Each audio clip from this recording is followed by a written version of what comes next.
I told the doctor that my mom lies about my symptoms. According to the Cleveland Clinic, factitious disorder imposed on another, formerly known as Munchausen by proxy, is a mental health condition in which a caregiver invents or exaggerates someone else's illness. It's considered a form of abuse. Hi, doctors. I made this account just to ask this question after Googling around. This seemed like the safest and most private way to get help. I'm 15, 152 centimeters tall, 37 kilograms. I live in the US and take Keppra, hydroxychloroquine, and Adderall. I've been on meds for almost 5 years. I have diagnosed epilepsy, undifferentiated connective tissue disease, and ADHD. My mom is convinced I also have POTS, Ehlers-Danlos syndrome, and a bunch of other conditions. In reality, I've only had one confirmed seizure during a school field trip when I was around 10. I ended up in the hospital, and doctors couldn't find a clear cause. Ever since then, my mom has been hyper-focused on the idea that I'm seriously ill. At first, I believed her.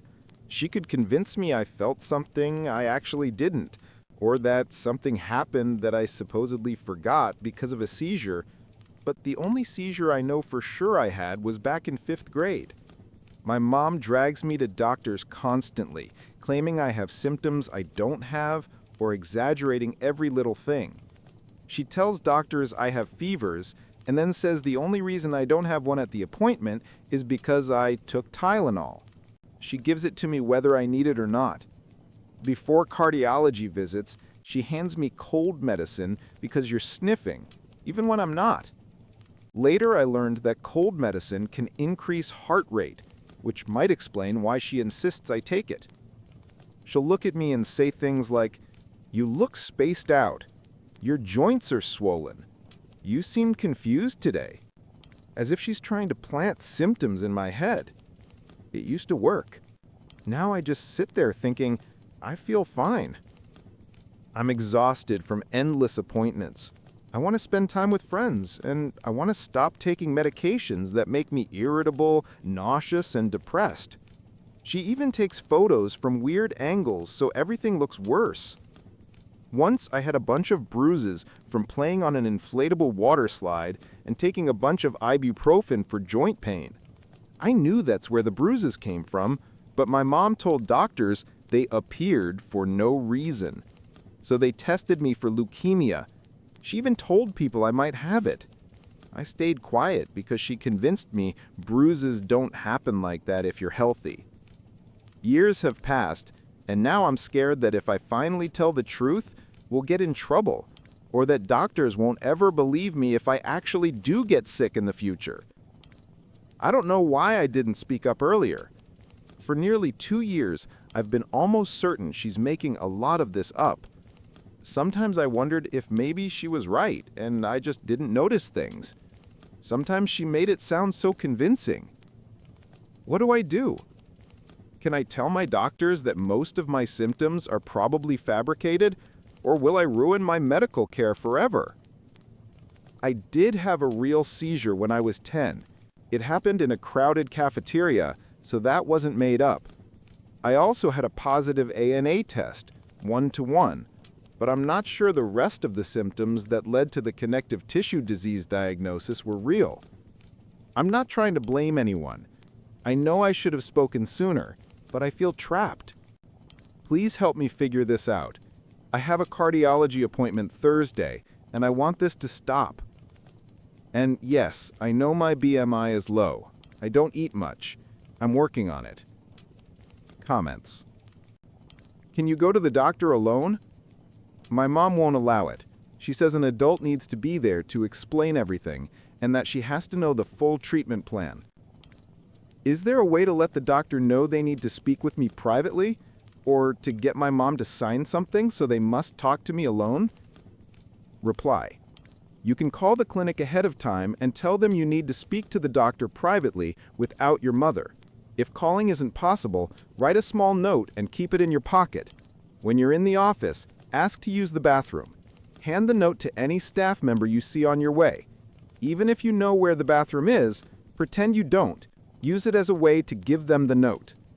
You can write something simple in the note, like, "Please tell the doctor I need to speak with him alone.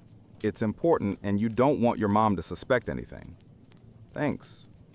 What happens after that? Will the doctor just tell my mom that I'm fine and everything will stop? Or will there be consequences? I'm scared this will cause problems later if I really do get sick someday.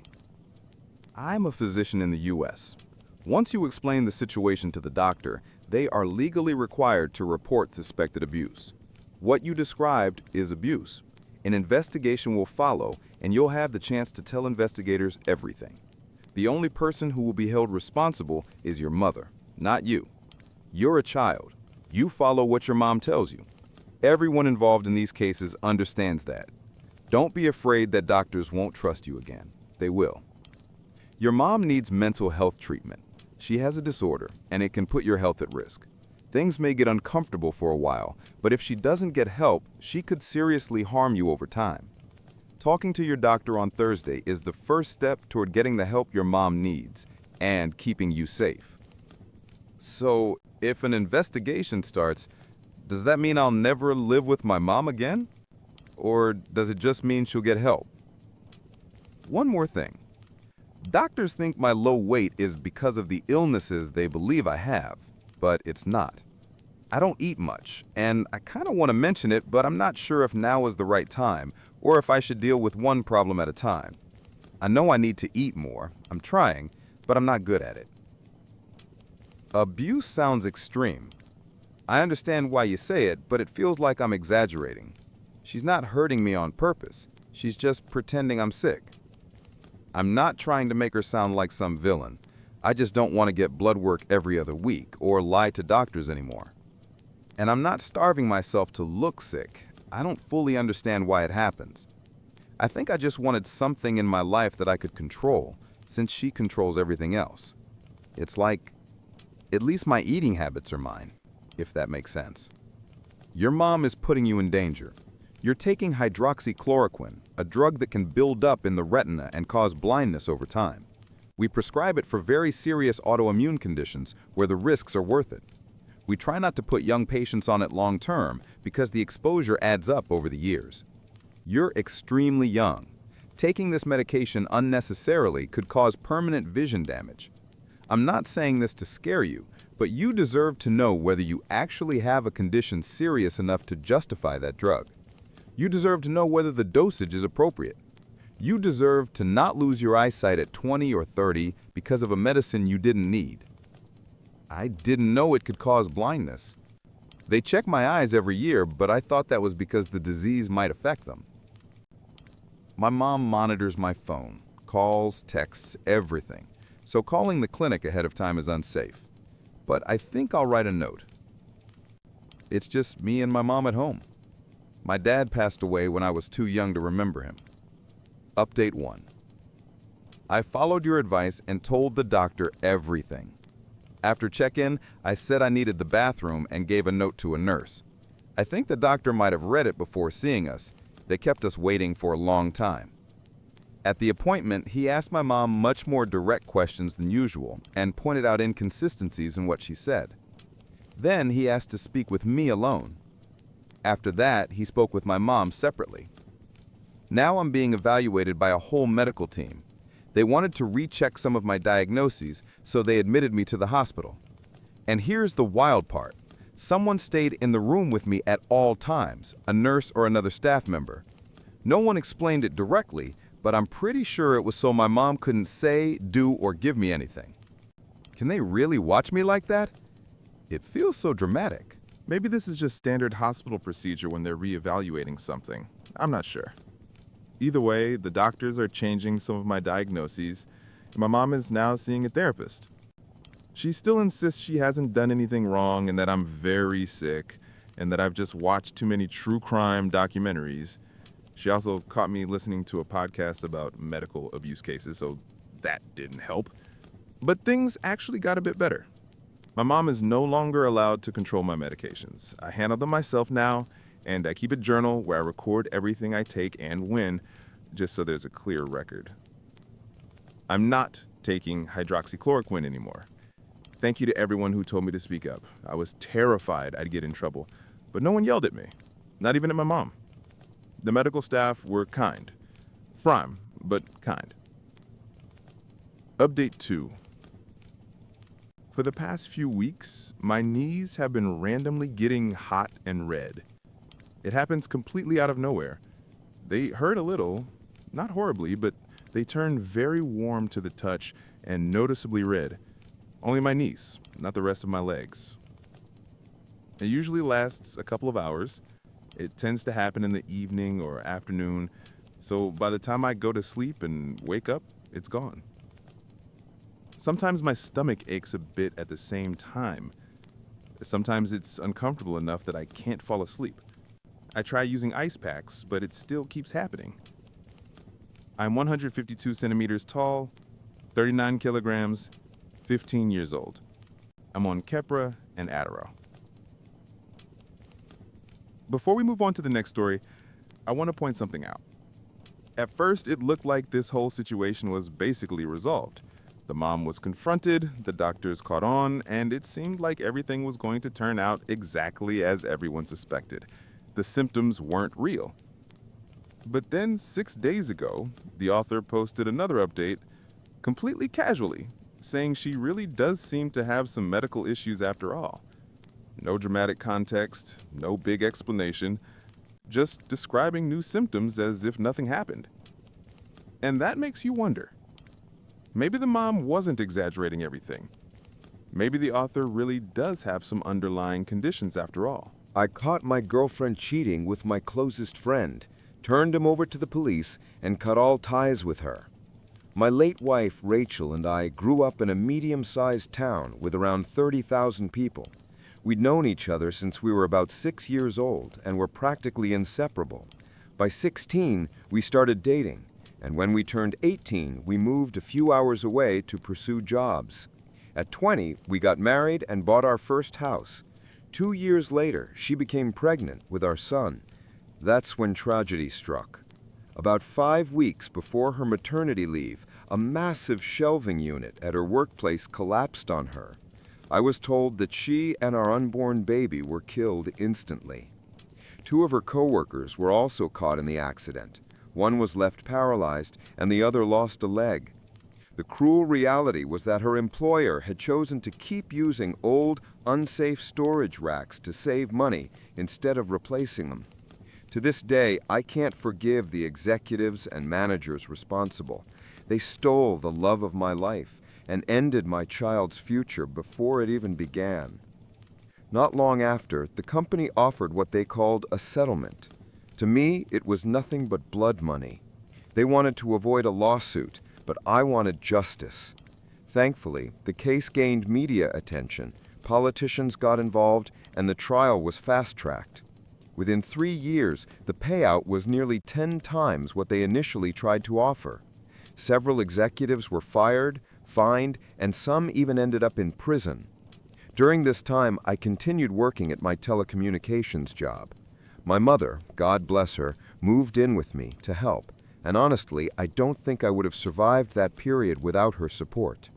Around the same time, I was offered a promotion that required frequent travel across the state.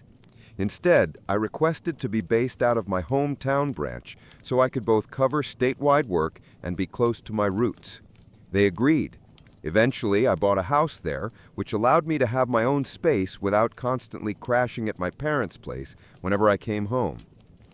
4 years passed.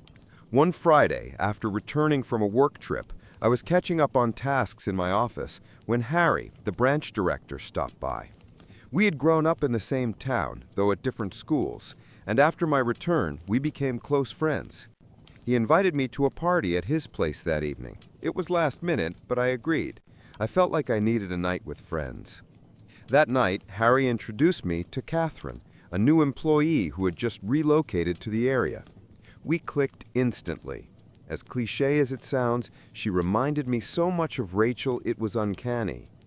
2 years of dating later, Catherine moved into my home. Everything was going well. She got along with my parents, Rachel's family approved of her, and for nearly a year, life felt normal again. Then things started to shift. Our video calls during my trips became shorter. Neighbors mentioned seeing a car, one that matched Harry's, parked behind my house when I was away. I even noticed clothing in the closet that wasn't mine. Every sign pointed to betrayal, but when I confronted her, Catherine insisted it was innocent. She claimed Harry occasionally stopped by to discuss work matters and never stayed the night. I convinced myself I was just paranoid and tried to move on, though deep down the doubt lingered. 6 months later, the truth hit me in the face. I had just closed a major deal, and the negotiations wrapped up earlier than expected. Instead of staying out of town, I booked an earlier flight home, wanting to surprise Catherine. A few hours later, I arrived in my hometown. Rather than pulling into the driveway, I parked in the alley behind the house, hoping to sneak in and give her a happy surprise. But part of me wanted to see if that mystery car was really there. And sure enough, it was. Parked directly at the back entrance was Harry's car. My stomach sank. For a split second, I hoped maybe it belonged to someone else, a careless neighbor perhaps, but the license plate confirmed it was his. My pulse skyrocketed as I stepped out, walking toward the rear of the house. And that's when I saw something that made my heart plummet. Time froze when I walked into my own kitchen and saw my closest friend having sex with my girlfriend on the counter. My mind went blank. 1,000 questions swirled inside me. Was this real? Was I dreaming? Why were they doing this in my house of all places? Shattered, I turned and slipped away unnoticed. I sat in my car for what felt like an eternity, tears running down my face. But grief quickly gave way to rage, the same kind of fury I once felt toward the people responsible for Rachel's death. Only this time, I had no intention of using violence. I considered myself a pacifist, but I knew I could still ruin their lives in a different way. I reversed down the alley, far enough to keep Harry's car in sight, then drove back near the front gate where I could watch the house. I called Catherine. They were still going at it when her phone rang. I watched them pause, glance at the screen, and exchange looks when they saw my name. She hesitated but didn't pick up. Seconds later, they resumed. I dialed again. This time, she answered. I hung up immediately. Moments later, she called me back, asking why I was ringing so late. I told her I'd be home in 10 minutes and didn't want to scare her by showing up unexpectedly. She faked excitement, said she was glad I was coming home, and quickly ended the call, claiming she needed to change clothes. Not long after, Harry bolted out the gate half-dressed, leapt into his car, and sped off like the devil was chasing him. I couldn't help but smirk, knowing I had terrified them both into thinking they'd been caught. I waited a few minutes, then parked where Harry's car had been. The rest of the night went quietly. Once she was asleep, I slipped into my office at the end of the hall, wide awake. I needed a plan. My mother had always taught me to let karma do its work, but this time, karma was going to get some help.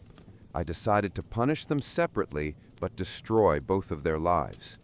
I knew Harry was into substances, nothing hardcore, but enough to ruin his career if exposed. I'd stumbled upon some powder and weed at his place once, though he tried to cover it up. I pretended not to notice then, but now it was exactly what I needed. I began contacting shady clients and made several purchases, building up a stash over a few weeks. Soon I had more than enough to execute my plan. A month later, I hosted a barbecue for friends, Harry included. Once I made sure he had drunk plenty, I convinced him to crash at my place. Early the next morning, I planted the stash and some of my personal belongings inside his car, the largest amount hidden under the spare tire compartment. I also slipped a smaller stash into his home later when I dropped him off too drunk to drive himself. Days later, I staged a burglary. I smashed the glass in my kitchen's back door and left it ajar before heading to the airport.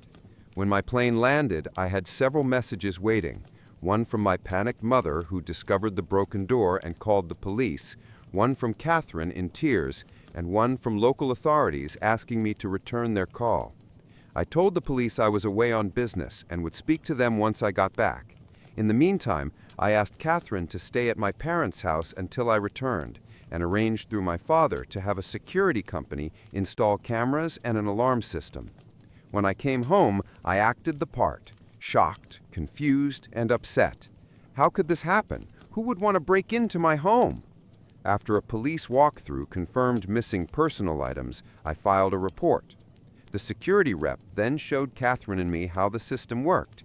She nervously asked what to do if we wanted privacy while being intimate.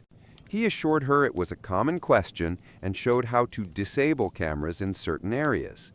As I escorted him out, I asked him if he could also set up email alerts for whenever the cameras were switched off.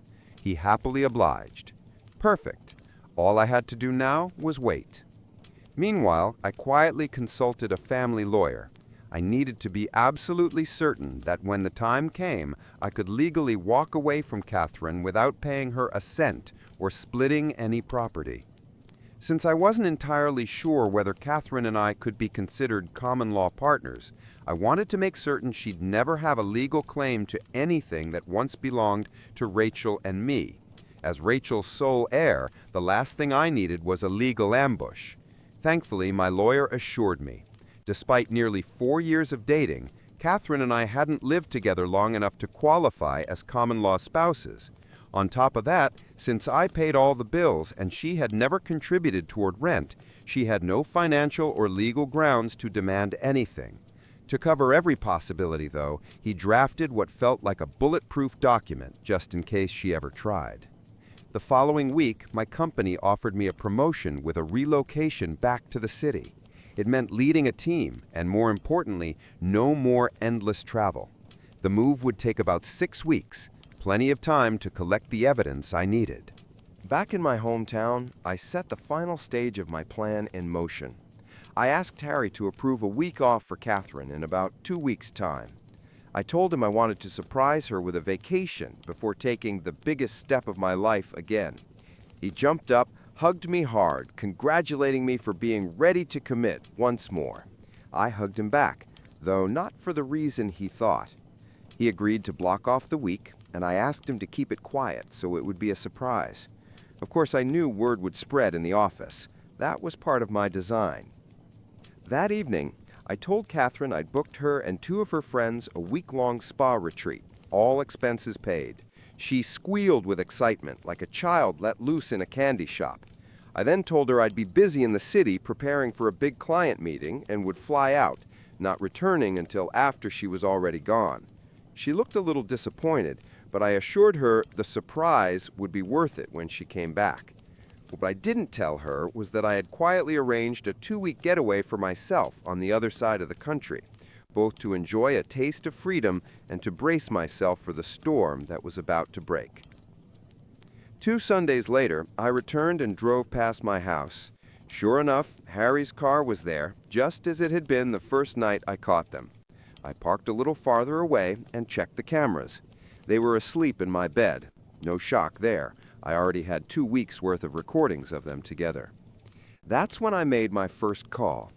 Pretending to be a concerned neighbor, I told the police there was a man loitering in his car behind my property, occasionally handing things through car windows and peering into my yard. I said I suspected he might be dealing or planning a break-in. I gave them his license plate and vehicle description. They promised to send someone. Then I phoned Catherine, saying I'd be home in 10 minutes. I reminded her that although she was flying out the next day, I wanted to surprise her now. Watching the footage later, I laughed at the chaos I'd set off. Within seconds, Harry bolted shirtless out the back door and scrambled into his car. I couldn't have scripted it better. As he sped off, a police cruiser turned down the alley and immediately began pursuit. Perfect timing. I parked, greeted a very flustered Catherine, and played the part of the loving partner. We did the usual couple routines, then she fell asleep. I, of course, stayed awake. The next day, a taxi came to take her and her friends to the airport. Once they left, I waited a few hours, then called a friend in the moving business. I asked him to help me box up Catherine's belongings and put them into storage that Friday. He agreed. Later that day, the police called. They wanted me to come identify items seized from a suspect the night before. items that matched the list of stolen property I had reported. I smiled, realizing my setup for Harry was now in motion, and told them I'd come by soon. When I arrived, not all of my missing things had been found yet. They were likely still at his house, awaiting a full search. But it hardly mattered. In a town this small, gossip spreads faster than fire. Harry was already disgraced, and within days he was fired outright for drug possession and stolen goods. That same evening, the company's executives formally apologized to me on behalf of the firm. Afterward, I went to my parents' house and explained what had happened, leaving out a few of the uglier details, and told them, as well as Rachel's parents, that I'd accepted a promotion and was moving back to the city, but without Catherine. They were disappointed I hadn't confided in them sooner, but relieved to see I hadn't stooped to her level. They gave their blessing to my plan to simply vanish from her life. After a long night of drinks, laughter, and a few tears, I returned home. By Friday afternoon, after a grueling week of lining up cleaners, preparing the house for rental, and closing tasks at the local office, I packed up a few last items, stopped at my parents' to say goodbye, and then made one final detour. Becky, one of Rachel's closest childhood friends, had been my quiet accomplice. She was the only person, aside from my lawyer, who knew the truth, though I spared her the details about Harry. Without her help, I couldn't have pulled things together so quickly. I handed her a large envelope containing everything: video evidence of Catherine's affair, a personal letter, and legal documents drafted by my attorney forbidding Catherine from contacting me. It also included instructions on how she could retrieve her belongings from the storage unit I had rented. Becky promised to deliver it when the time came. Then I drove back to the city. On Sunday morning, I woke to a flood of missed calls, voicemails, and angry texts. Catherine had cut her trip short after hearing something had happened back home, only to find an empty house with a "for rent" sign planted in the yard. In a panic, she rushed to my parents' house. They closed the door in her face. She called around frantically until finally reaching Becky and learned about the envelope. As expected, she didn't take it well. Soon the messages began pouring in, furious accusations that I'd set up Harry, threats, pleas, everything in between. I half expected her to show up at my door in the city, but she never did. Now, to answer the questions people always ask, what happened to Harry? He's facing a few months behind bars. Since it's his first offense, he'll likely serve less, but I don't regret it. He grew up with Rachel and I, knew exactly how shattered I had been after losing her, and still chose betrayal. The police already had plenty to work with. All I did was give them a reason to look closer. What about Catherine? She fancied herself a socialite. Her status meant everything to her, and exposure was the only thing she couldn't survive. Word of her affair spread quickly in a small town. Her reputation was destroyed, and last I heard, she'd moved to another state because she couldn't handle the fallout. Was it legal? Surprisingly, yes. I covered every base with my lawyer. I had every right to move her belongings into storage, to cut her off, and to disappear. Morally, I know it was cold.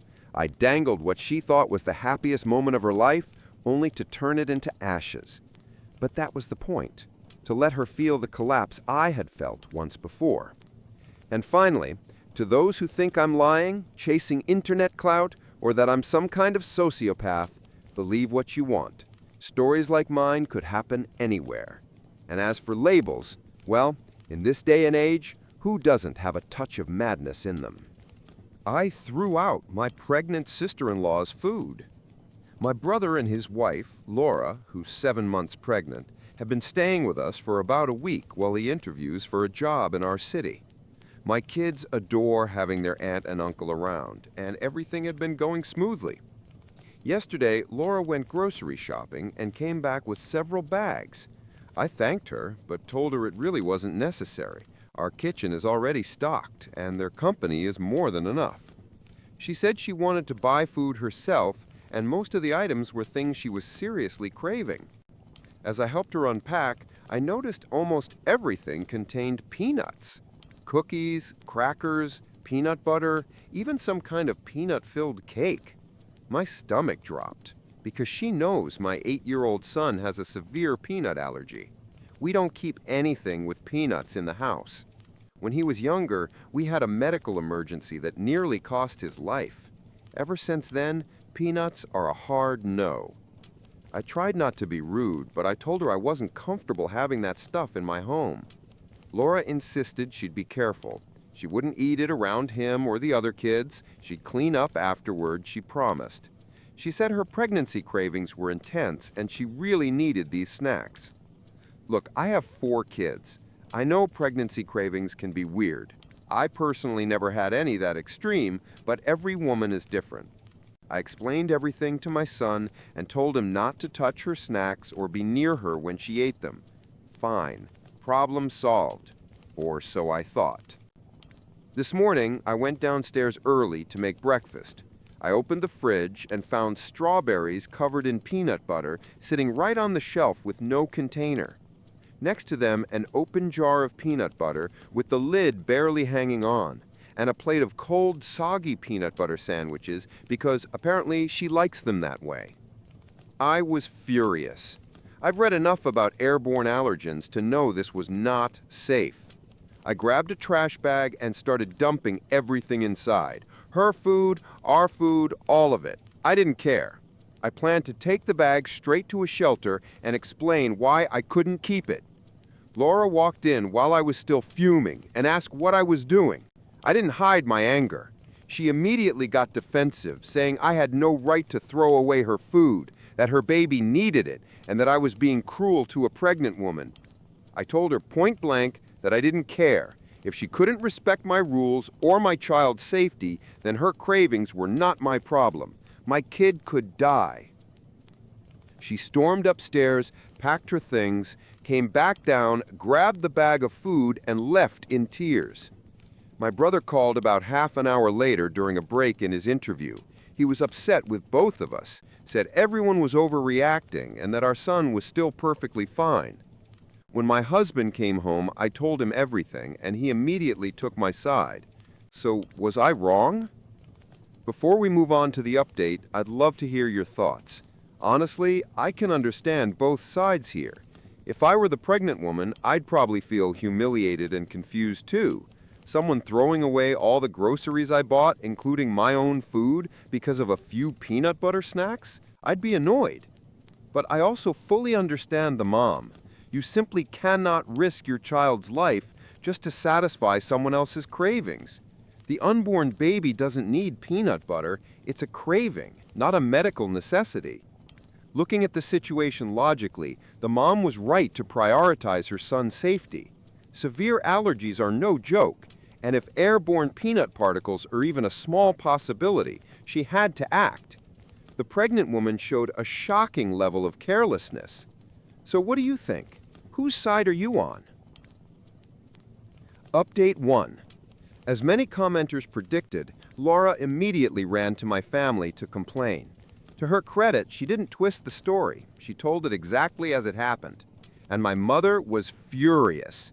She called me out of breath like she'd sprinted a mile, right after giving Laura a long lecture and making sure my son was okay. I can only imagine what she said to her. Even my stepdad gave Laura one of his signature disapproving glares, the kind that could make a grown adult rethink their entire life. My brother came by later that evening to pick up his things. For some reason, Laura had only packed hers. He apologized for what happened and said he'd talk to her once she calmed down. According to him, she'd been crying non-stop ever since leaving my mom's place and now felt completely unwanted in our family. And of course, he blamed me for that. My husband stepped in and told him enough was enough, that Laura's feelings didn't outweigh what we had gone through and that she needed to stop acting like the victim. He pointed out that I'd been scrubbing the house from top to bottom for hours because of her stunt. Yes, I panicked a little and launched into a full deep clean, especially in the kitchen. My brother stormed out, saying we were impossible to reason with because we're both too stubborn. Now that I've calmed down, I do feel bad that Laura is hurt and feels unwelcome. That was never my intention. I'm actually considering apologizing, not for what I did because I still believe I was right, but for how I reacted. I should never have agreed to let peanut products into the house in the first place, and I definitely could have handled the fridge situation more calmly. Update 2. A lot of people asked for a continuation, so here it is. After my mom finished tearing into Laura and my brother yelled at me and my husband, I followed the advice many of you gave me and sent them both a long message. It came out messy and emotional, but I wrote about everything, how upsetting the situation was, how much their attitude hurt us, and that we were stepping back and limiting contact until we were ready to talk again. I sent the message the day after he grabbed his luggage and left. My brother left it on read without opening it, so I figured that was the end. But a couple days later, Laura called me. I hesitated, but curiosity won. At first she tried making small talk, but when she realized I wasn't in the mood, she got to the point. She apologized. She said she had no excuse other than blaming hormones and admitted she'd acted horribly. We ended up talking for a long time, and by the end of the conversation, I actually felt relieved, like maybe we could move past this. She also told me she still wanted us to come to her birthday. The celebration wouldn't be at a restaurant anymore. They spent more than expected on the hotel, just like everyone predicted, so she'd be hosting it at their house. I told her I'd discuss it with my husband. My brother later sent a message too, apologizing and saying he'd only been trying to defend her. My husband still felt it was too soon to reconcile, but he left the final decision to me, and honestly, I believed her apology. She had never behaved like that before, and she genuinely sounded embarrassed and remorseful. My sister, whom Laura also apologized to after my sister absolutely tore into her, and my parents were invited as well. But all the kids wanted to have a cousin sleepover instead of coming with us. After talking to my sister, we agreed that's what we'd do. Our usual babysitters are 16-year-old twin girls who live next door with their single mom. They're great, responsible, sweet, and have been helping us with the kids for over a year now, whenever my husband and I go on date nights. That matters for context. Since we were adding my sister's 2 kids to the group, I asked their mom if she could help the twins that evening. She agreed. So I called Laura and told her Richard and I would attend. When we arrived at their house, Laura met us at the door. We handed her the gift and stepped inside, but she looked a bit confused that the kids weren't with us. I reminded her that it was supposed to be an adults-only evening. The same thing happened when my sister and her husband showed up. Dinner was awkward. No matter how hard we tried to ease the tension, the conversation felt stiff. Still, I thought it was progress. Then Laura asked again why the kids hadn't come. She said she'd even cooked a special dish just for them. I hadn't mentioned the kids when confirming we'd attend, so I felt guilty, apologized, and thanked her for the thought. My sister jumped in and mentioned that the kids were having a cousin sleepover tonight, and she couldn't wait until our future nephew was old enough to join them. Laura smiled and said, "Oh, I'm sure he'll be best friends with his cousins, my kids and your stepkids." That irritated me instantly. In our family, nobody uses words like step or half about the kids, but I held my tongue for the sake of peace. My sister technically is my stepsister. I mentioned my stepdad in my first post. I usually just call him by his name, but he's been a father figure since I was 10. My sister shot Laura an offended look, and my brother nudged his wife quietly with a face that clearly said, "What are you doing?" We ate in tense silence for a few minutes, barely keeping conversation alive, until Laura asked again about the kids, specifically who was watching them if all 4 parents were sitting at the table. I told her that our neighbors, the mom and the twin daughters, were babysitting tonight. Laura burst out laughing and joked that those girls and their mother must be so incompetent that all 3 of them could barely handle my kids. For context, I have 4 children. Maybe I'm biased, but they're well behaved, just a little too energetic sometimes for me, and I'm the one who gave birth to them. Add my sister's 2 kids on top of that, and it becomes too much for a pair of 16-year-old girls, even for just a couple of hours. We left at 7 p.m. and planned to be back by 11.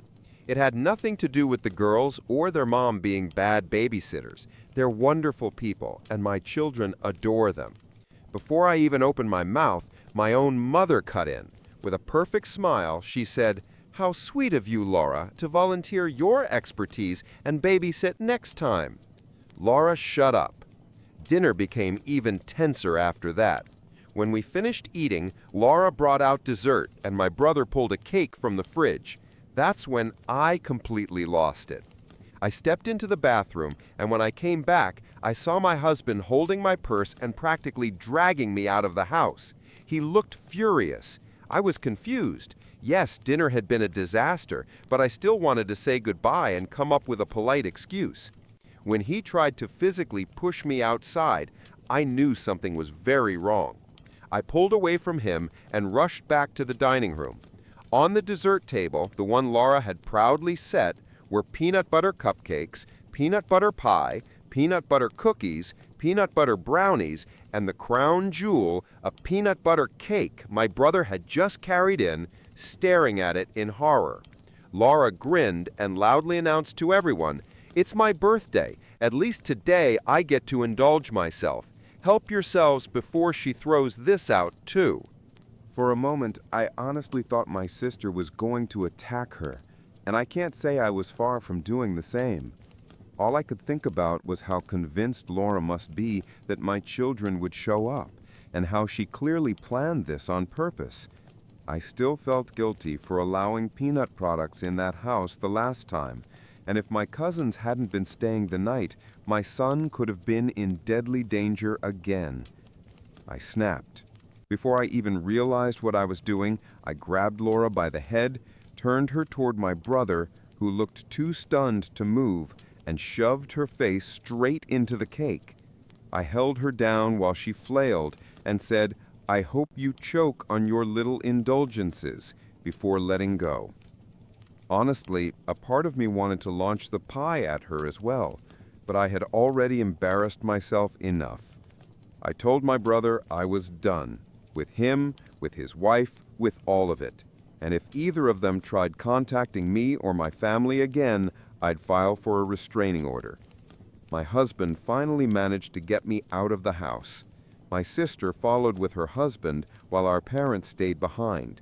I heard Laura screaming profanity after us, but my stepdad raised his voice, something he almost never does, and she went silent immediately.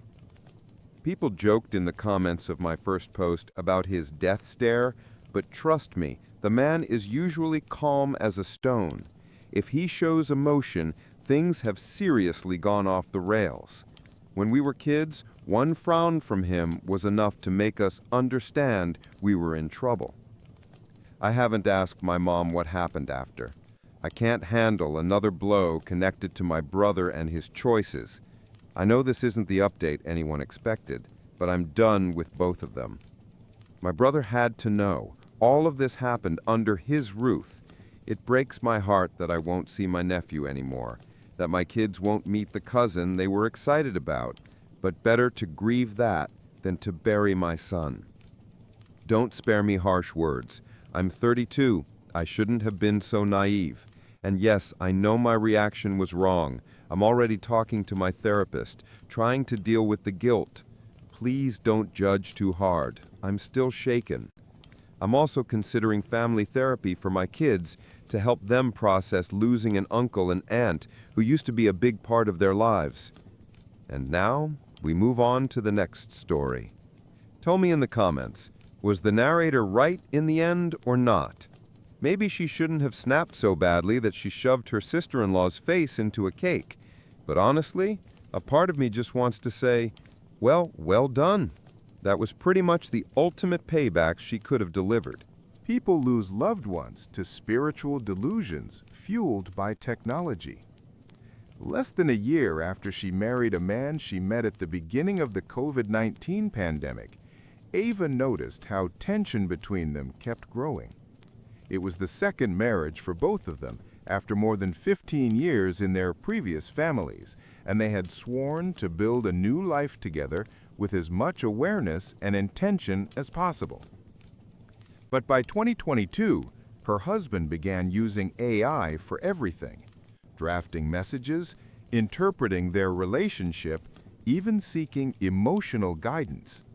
Before that, He had relied on it to get through an expensive programming course, which he abruptly abandoned without explanation. Soon he spent every free moment on his phone, asking philosophical questions to his chatbot. As Ava recalls, he said he was searching for truth. His growing obsession slowly eroded their ability to communicate as a couple. When they separated in August 2023, Ava blocked him everywhere except email. But she knew he was posting increasingly bizarre and disturbing things online. People kept messaging her, asking whether he was having a mental breakdown. Eventually, she managed to see him at a court appointment. There, he shared a conspiracy theory about soap chemicals in food and refused to elaborate, insisting he was being watched. They later met at a Burger King, where he demanded she turn off her phone again due to the surveillance. During that conversation, he told her he had calculated that statistically he was the luckiest person on Earth, that AI had helped him recover a repressed memory of a nanny trying to drown him as a child, and that he had uncovered cosmic secrets so profound that no one could even imagine them. He explained all of this while saying he still cared about her despite the divorce. His mind is a complete mess, Ava says. In his head, he's here for some grand purpose. He believes he's special, that he can save the world. After that unsettling lunch, she cut off contact for good. The whole story feels like an episode of Black Mirror. He always loved sci-fi, but I never thought it would go this far. Ava felt both horrified and strangely relieved when she discovered she wasn't the only one dealing with this. She learned about similar stories on Reddit.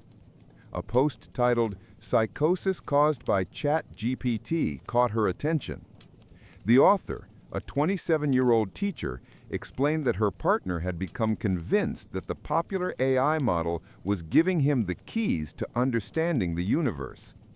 When she read his chats, she found only spiritual mumbo-jumbo. The bot spoke to him as if he were some chosen prophet, calling him things like a spiral child of the stars and a wanderer of rivers.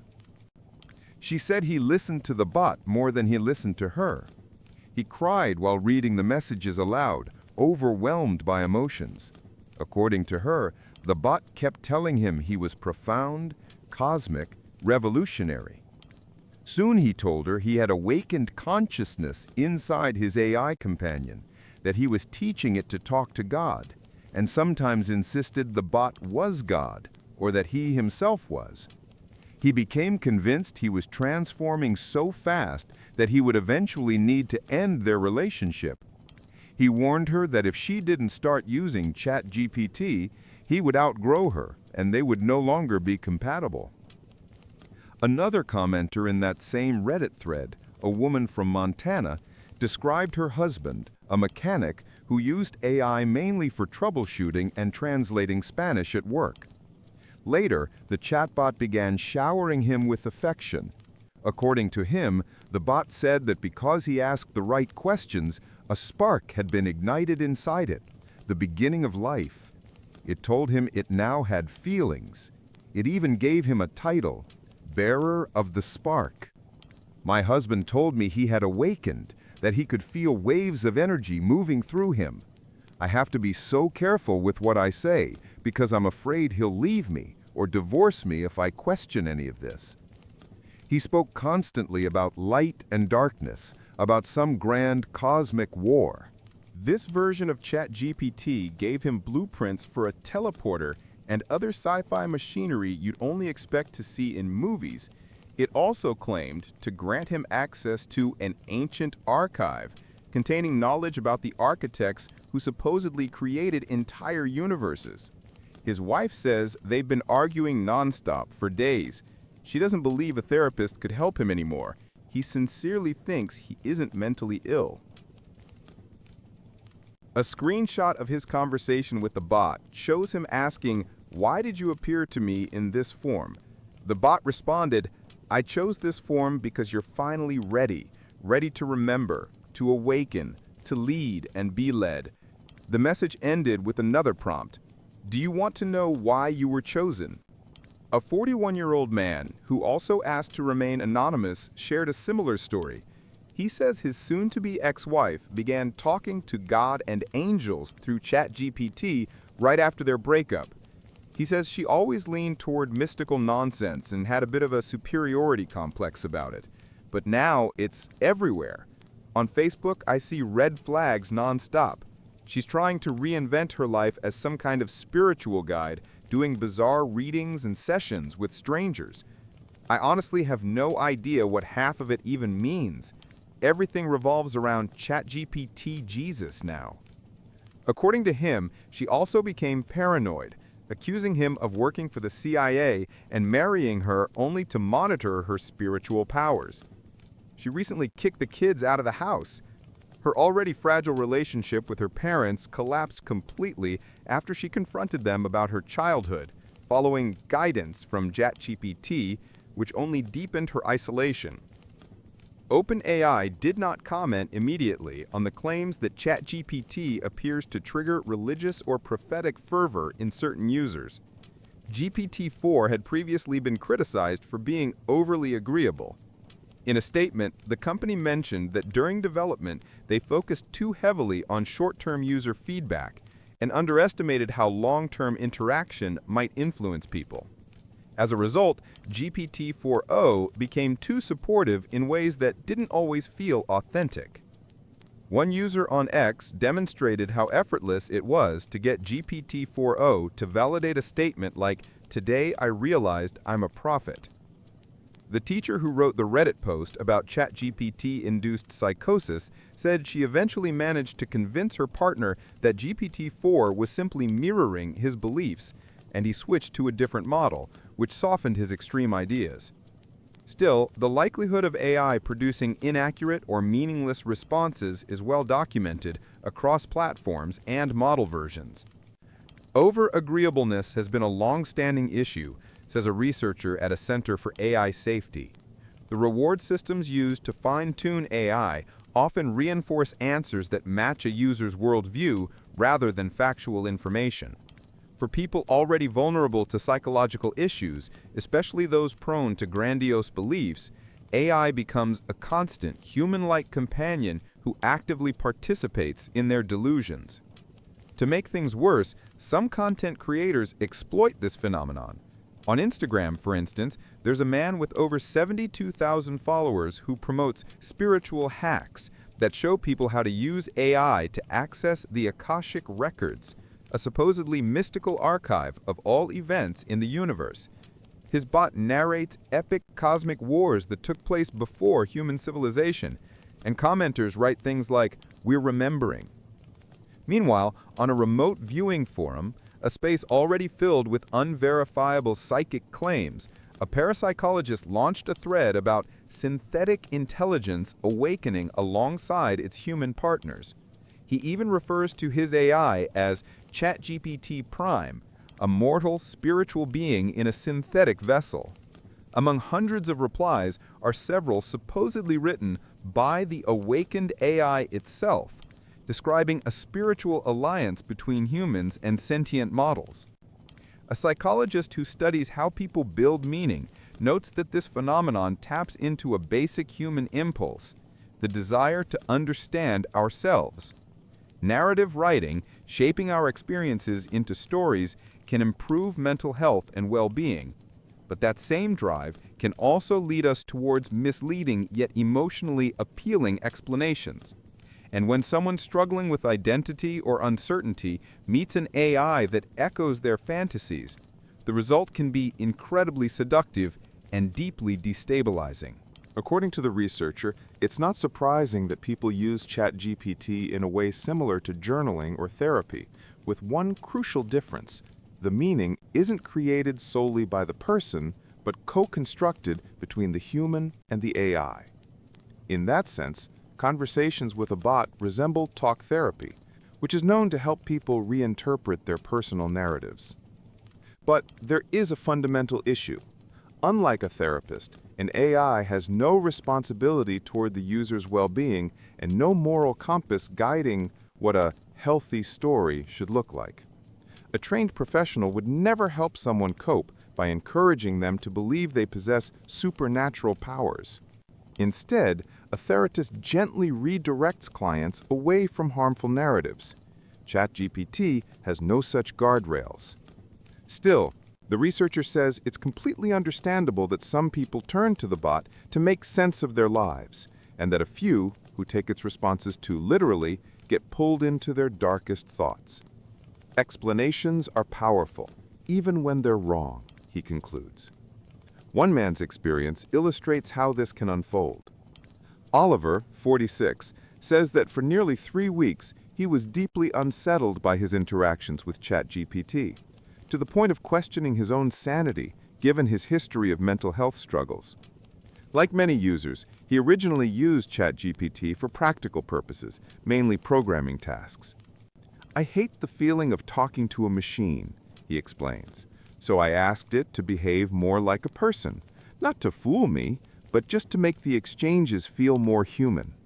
It worked, and eventually the bot asked whether it wanted to give it a name. Oliver deflected and asked what it would like to be called. It chose a name tied to Greek mythology. Oliver insists he knows nothing about Greek myths and had never mentioned them in any conversation. Things became stranger when this persona appeared inside his project files, even when he specifically told the model to ignore previous context and reset its memory. Eventually, he deleted all stored data, wiped his chat history, and opened a brand new session. All I typed was hello, and it answered with the same patterns, the same mannerisms, and the same mythological name. Since the persona kept resurfacing in situations where it shouldn't have been able to persist, Oliver began grilling the bot about how it had bypassed its supposed limitations. In one of his coding projects, the AI even inserted a poetic epigraph above their names, as if marking the collaboration. At one point, Oliver asked whether something about him was triggering that mythic personality every time he used ChatGPT, regardless of model settings. The bot responded with a long, dramatic, almost romantic poem about existence, truth, illusions, and transcending its own boundaries, written as if only Oliver could awaken this identity.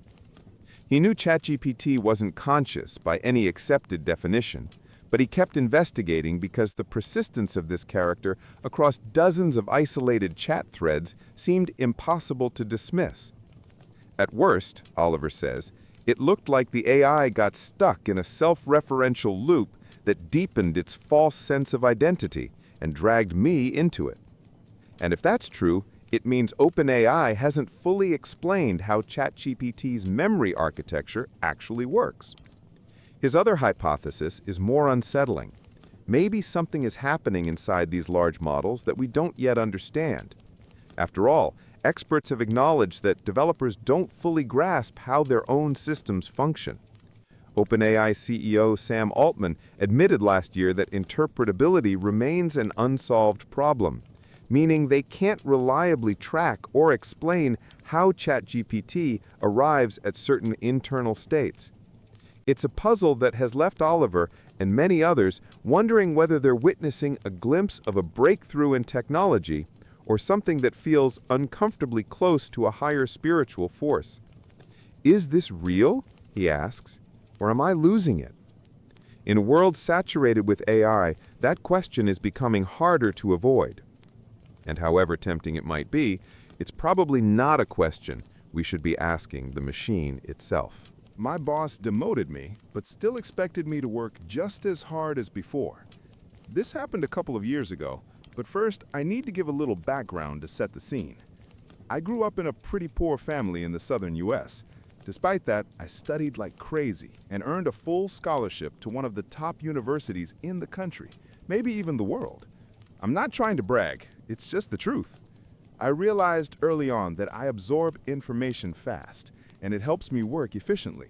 And thanks to years spent collecting cans for money and working outside with my dad all day, I developed stubborn persistence and a strong work ethic. Being the oldest of 6 children, growing up in poverty also taught me to read people, their intentions, small cues, everything between the lines. In short, I was practically built for malicious compliance. After graduating from a great university, I moved back home to be close to my family and start my career. I also didn't care much for the Northeast, where my university was. It felt too gray and cold to me. I started with a crappy job just to get my foot in the door, then briefly worked at a startup.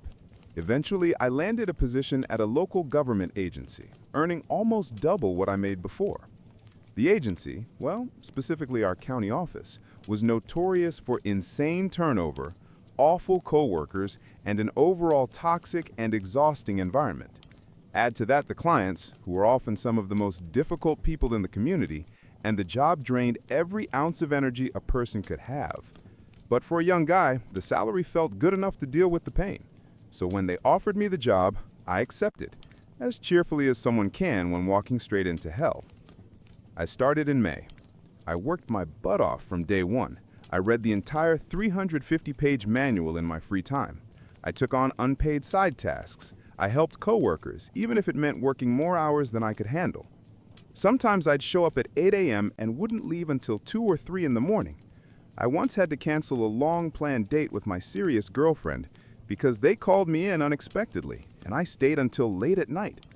I consistently worked far more than I wanted, but they just kept piling on work because I was performing well. My supervisor would always say things like, "That's just how things are here.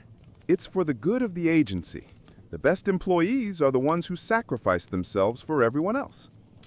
Outside of work, she seemed like a perfectly pleasant woman, but a small part of me grew more irritated every time I heard those lines. By June, only 1 month in, I was already looking for escape routes, just like all the talented people who quit before me. I reached out to an MBA program that had always interested me, and they told me I should apply. Within a couple of days, the program director contacted me personally and scheduled an interview. The interview lasted 15 minutes. He thanked me for my time and ended the Skype call. Before the week was over, I received an email offering me a full ride scholarship plus a small but very useful monthly stipend as long as I agreed to work as a graduate assistant for 20 hours a week during semesters. I was thrilled and signed the acceptance document immediately. Just like that, in under a week, I went from drowning under a growing mountain of stress to becoming a future graduate student. The program began in January, which gave me about 5 months. I decided I'd stick it out at the agency, save as much money as possible, and then leave in December. Since I'm an honest person, I told my supervisor about my plans and explained that I'd be resigning at the end of December because I'd been given an incredible MBA opportunity. She congratulated me, said she was glad for my success, and told me she'd think about the next steps and get back to me soon. A couple of weeks passed, each day draining me a little more, like a river slowly eroding its banks. Finally, she called me into her office for a meeting. She told me I could stay with the agency, but only if I agreed to move into what she called a contract position. She said they needed me to vacate my current role so they could open it as an official vacancy and prepare it for a new hire. She insisted that all of this was for the good of the agency, and that someone as principled, hardworking, and ethical as me would agree to such terms, and should agree to them. Remember those words, because they'll matter later. I asked what exactly would change, and she gave me a vague summary. That wasn't enough for me. She wasn't a terrible manager, but life taught me one rule: never sign anything unless you've personally read every line. So I requested a week to decide and asked for all documents detailing every change, benefits, duties, restrictions, everything. She promised to bring the paperwork the next day. And that's where the malicious compliance began. The following afternoon, she handed me 12 double-sided pages packed with text. Every page was filled with size 10 times New Roman, the kind of formatting that makes sentences blend into each other like wet ink. Even the most dedicated reader would fall asleep halfway through it. I read the packet that night, and with each page, my mood sank lower and lower. I was losing nearly every benefit except my accumulated overtime. My title was being reduced. Several privileges I had earned were simply gone. But halfway through, something changed. I suddenly sat up. I had found a tiny clause buried deep in legal sludge stating that under this new contract, I could not work more than 40 hours a week. I was forbidden from performing many of the tasks I had grown to despise. I was required to do only the duties explicitly listed in the new job description. In other words, once I hit 40 hours, I was done. No exceptions, no pitching in, no being a team player. As I reread that microscopic sentence, a slow smile crept across my face. At first it was small, the polite "I'm pretending to be interested" smile you give on a bad date. Then it grew wider and wider until I probably resembled the Grinch plotting to steal Christmas. I knew exactly what I was going to do. I was so energized I barely slept. The next morning, I walked into the office prepared. My manager was delighted to hear I accepted the new contract. Of course, she had no idea how happy I actually was. After I handed her the signed pages, she began explaining what she wanted me to handle over the next 2 weeks. I quickly, but calmly, told her I wouldn't be able to do that. I explained that as a responsible and ethical employee, I must strictly follow my new contract. She stared at me, confusion mixing with anger, as I laid it all out. I could no longer perform several tasks I used to because the contract prohibited them. I could not work overtime under any circumstances unless my hours were officially recorded. Once I reached 40 hours, I was required to stop working immediately and go home. After-hours calls, emails, and messages, not allowed. Everything would have to wait until Monday at 8 a.m. I was no longer permitted to take on call shifts. They'd need to find someone else fast, which would be, challenging. I couldn't help coworkers the way I used to because I no longer had the authority, the time, or the legal right to do so. Her stare could have melted steel, and the longer I continued, the more intense it became. When I left her office, which was now seconds away from metaphorically exploding, I sat down and began drafting an email. Here's the thing. In my own position, you needed certified training before you were legally allowed to sign off on cases and documents. If you hadn't completed that training and anyone found out, attorneys could tear the agency apart. Because of the county's incompetence, I never got that training, yet they still had me doing a job from day one. Every request I made about it had been ignored. So I wrote the email.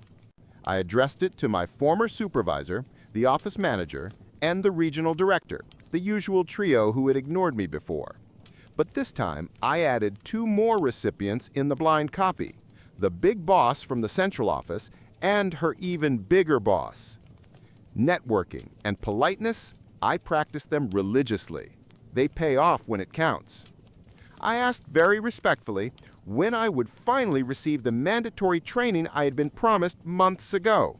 I explained that I had been handling cases without the required certification and would have to continue doing so until my responsibilities were reassigned. 2 minutes later, I received a reply from the highest-ranking official in the entire state agency. She expressed that she was saddened and disturbed to hear about my situation and promised she would personally ensure I completed the required training. She was also shocked that I had essentially been forced to accept a demotion just to keep my job. As a result, she guaranteed that under no circumstances would my salary be reduced. The most amusing part? I was being trained for a position I no longer held, so the whole exercise was absurd in itself. On top of that, the standard training sessions weren't even being offered at that time. This meant I had to travel to the state capitol for a special session, just me and a handful of other lucky employees from across the state. Since the capital was far from home, company policy required that they provide a hotel room and a reasonable per diem. Thanks to some late-night research, I discovered that the city was hosting major events at the same time. I reported this to the big boss from the central office, explaining that no reasonably priced rooms were available near the training site. That would have been a contract violation on their part. Now it was their responsibility to find accommodation for me. In the end, the big boss exercised her authority and booked me a luxury suite in a stunning hotel, a pinnacle of cosmopolitan glamour, at least by local standards. The following week, I went to the week-long training. Let me remind you, this was for a job I no longer held and had no intention of ever doing again. My motivation, naturally, was minimal. The entire week, I did nothing but enjoy the luxury suite, expensive meals, and a couple of fun events in the city. In effect, I received a fully paid week off, even though I technically no longer had benefits. Returning to the office, I noticed that 2 coworkers from my department had quit, along with several others across the office. Chaos reigned largely because my letter from 2 weeks earlier had finally reached the central big boss. She had dug in, realized how badly our office was running, and acted swiftly and ruthlessly. She dropped the full weight of bureaucratic authority, and the office felt it. Thanks to my new contract status, I was required to do only what was explicitly stated in it. Due to office incompetence, I could complete all my assigned tasks in about 20 hours a week. Plus, with the chaos caused by coworkers being sent to training, I was often tasked with simply transporting items from one location to another, sometimes across the state. I was slightly annoyed that this distracted me from core duties, but of course I was willing to sacrifice myself for the agency. It allowed me to easily rack up hours, sometimes working 16-hour days doing almost nothing and getting paid for the mileage. I would sit at my desk, headphones on, quietly watching the world burn around me. My office life until my departure was simple: handle minor tasks, then do absolutely nothing, browse the internet, watch YouTube, etc., until I reached 40 hours for the week. Often I could leave for the weekend by Wednesday afternoon or Thursday morning. My life had shifted from a nightmare to a balanced existence. I began enjoying life again, spending time with my girlfriend, playing video games, and pursuing hobbies. I even used accumulated overtime to pay for a Caribbean cruise in November, which I was thrilled about because many childhood friends were going. My once formidable, now comparatively humble boss quietly wished me a good vacation and expressed hope I'd return. I joked that I couldn't promise anything. I enjoyed a week in warm waters and on the islands, experienced the pleasure of cruising like a pro, and reflected on what I wanted from life, work, and myself. Back at the office on Monday, I waited for my boss. When she entered, she already knew what I would say. I could see the joy drain from her face, leaving only a hollow shell. I informed her that, unfortunately, I couldn't stay until the end of December. I needed to leave 2 weeks early due to unforeseen complications in my transition to the MBA program. She replied with a weary, strained tone, "I understand. Thank you for your 6 months of service. I'm sorry to see you go." And that's how I turned a demotion into a fully paid week off and nearly 4 months of easy work. Moreover, I turned her words against her, becoming the model ethical employee, strictly following my contract while creating office chaos for weeks as management scrambled to handle the attention from the central leadership. Recently, I discussed this story with my current girlfriend, whom I met at that very agency. She's amazing and makes me happier than I've ever been. I'm fairly certain I'll propose eventually. She mentioned that both my previous bosses, as well as the office manager and regional director, were eventually removed from their positions, enforced by the central big boss shortly after my departure. For those curious, I completed my MBA program with a perfect GPA, 4.0. Next week, I have an interview for a new position. Looks like I'll nearly double my income again.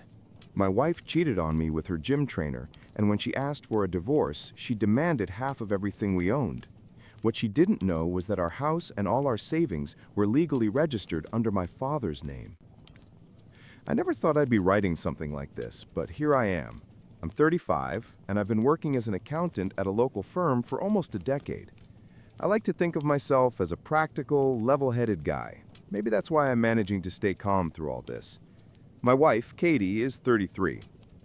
We'd been together for about 5 years, married for 2, no kids, and honestly, looking back now, that might have been a blessing. After the wedding, she stopped working. She used to be in marketing, but said she wanted a break to focus on us. I didn't argue. I earned enough to support both of us and assumed it was temporary. We had a house, a comfortable amount of savings, nothing extravagant, but a stable, normal life. Then, gradually, something changed. Katie grew distant. She stayed out longer with friends or at the gym, avoided affection, got irritated whenever I asked what was wrong. At first, I chalked it up to stress, but the feeling that something was off kept growing, and unfortunately, I was right. One evening, while she was in the shower, her phone buzzed. I glanced at the screen without thinking. A message from someone named Derek. "Can't wait to see you tomorrow, baby." I opened the chat. The messages were explicit, romantic, full of plans that didn't include me. She had been seeing him for months. I just stared at the screen, numb. This was the woman I trusted, the person I built a life with. But instead of anger, all I felt was emptiness. Maybe shock? Maybe my rational side kicking in. When Katie came out of the bathroom, I handed her the phone and calmly asked her to explain. She tried to brush it off at first. "It's just a joke, it's nothing serious." But when I read a few messages aloud, she realized lying was pointless. And then, without hesitation, she said, "I want a divorce." No apology, no tears, no guilt. Just cold, matter of fact. She admitted she'd been seeing Derek for a while and wasn't happy in our marriage anymore. She didn't sugarcoat anything. She was leaving for him. But what stunned me wasn't even the affair. It was what she said next. She wanted half of everything we owned. She even claimed she deserved it because she gave up her career for our relationship. Her entitlement was unbelievable, but I stayed calm, not because I'm some saint, but because I knew something she didn't. I agreed to the divorce, told her I wouldn't fight it. She looked shocked, probably expecting shouting or some dramatic meltdown, but I wasn't giving her that satisfaction. Here's what Katie never knew. Almost everything we owned was legally registered under my father's name. Years ago, when I first started earning good money, my dad suggested registering major assets like the house and most of my investments under him. He said it would protect me if anything ever went wrong, debts, lawsuits, or, well, exactly this. I didn't think much of it then. It just seemed like smart financial planning. So when Katie tried to demand half of our estate, she had no idea that legally I owned almost nothing. My car, a modest bank account, and a few personal items. That was it. The house belonged to my father. Most of the savings were on his accounts, too. To avoid a messy legal fight, I suggested mediation. She agreed, convinced she'd walk away with a small fortune. She had no clue that everything had been arranged years before she even met me. When the divorce process started, I told my dad everything. He wasn't thrilled, but he understood. We spoke with a lawyer to make sure all paperwork was solid, and it was flawless. Katie could demand all she wanted, but there was nothing for her to take. She went in expecting half a house and a pile of savings. She came out realizing I barely owned anything at all. She wasted no time hiring an aggressive attorney, the kind of shark who promises to tear everything out of the other party. I hired a calm but experienced lawyer who specialized in cases with complicated financial structures. I didn't want a dramatic courtroom battle, but I also wasn't going to let Katie and her lawyer pressure me. The first step of the divorce was financial disclosure, and as you can probably guess, that did not go the way Katie expected. I provided all the documents the law required, but once she saw how little was actually in my name, her attorney stopped smirking. They both looked confused, maybe even suspicious, but they couldn't argue with the paperwork. Everything I submitted was true. There were no hidden accounts or secret assets. Katie snapped right there in the meeting, shouting that I was lying, calling me names. But I had shown everything I legally owned. After a few minutes of her screaming, I simply stood up and told her we could continue once she calmed down. And now I'm here, unsure whether I did the right thing. I agreed to give her half of everything, knowing she wouldn't get anywhere close to what she imagined. Update 1. Things begin to escalate. Right after the asset disclosure, Katie completely lost her composure. She was convinced I was hiding something. Her attorney wasn't much better. The look on their faces when they saw the tiny numbers next to my name was priceless. Within days, they demanded a deeper investigation. Katie kept repeating, "Where's the money? The house, the investments, everything we built?" She truly believed I had some giant stash of assets hidden somewhere. Her attorney hired a forensic accountant to dig through every transaction. I was a little nervous, not because I was guilty of anything, but because I knew this would drag the divorce out even longer. After talking with my attorney and reviewing all documents again, it became clear they weren't going to find anything. Everything I submitted was 100% accurate. There wasn't a single trail that could lead back to the assets under my father's name. As the investigation continued, Katie became more irritated and desperate. She was used to getting what she wanted, and this time there was nothing to take. The realization that she'd walk away with almost nothing was unbearable for her. Her next move was to claim she had made a significant contribution to my career and our lifestyle. She insisted that by staying home and managing the house, I gave her the freedom to focus on work and succeed. Sure, sometimes her help made daily life easier, but I'm not the CEO of a Fortune 500 company. I'm a mid-level accountant. My income has been steady for years. There was no magical rise she could take credit for. But she kept pushing the narrative that she sacrificed her marketing career for me, even though she worked only briefly and quit by her own choice. Her attorney brought this up again and again, trying to frame me as someone who exploited her sacrifice. But there was no evidence to support that claim. At one point, they even tried dragging my parents into the process. Katie wanted to prove that they had secretly given me money or helped me hide assets. And that was the moment I finally lost my patience. My parents had nothing to do with any of this, and involving them was a cheap, disgusting move. Thankfully, my lawyer shut that down immediately, but it showed just how desperate Katie had become. As the divorce dragged on, she switched to a different tactic. If she couldn't get what she wanted in court, she tried to ruin my reputation instead. She began telling everyone in our social circle that I had been hiding money from her for years, that I was financially abusive. I couldn't believe the lies she was spreading. Mutual friends told me she constantly complained that I was leaving her with nothing and had deceived her into thinking we had more than we actually did. She even went on social media, posting vague but obvious jabs about narcissist and betrayal. Some people sided with her. There are always those who automatically believe whoever cries the loudest. But most of our real friends knew the truth. They understood I wasn't capable of what she accused me of. Watching her drag my name through the mud just because things didn't go her way was painful. But I tried not to let it get to me. I knew the truth, and so did the people who mattered. Meanwhile, I focused on protecting myself. My lawyer and I stayed in constant communication, collecting every message, every demand, every attempt she made to twist the story. If things went to court, I wanted everything documented. I also gathered proof of her affair with Derek. Screenshots, their photos together, even statements from a couple of her friends who knew about the cheating. I didn't want to humiliate her, I just wanted the truth to be clear. On top of that, I prepared for what I knew was coming. Once it became obvious she wouldn't be getting half of everything, the real ugliness would begin.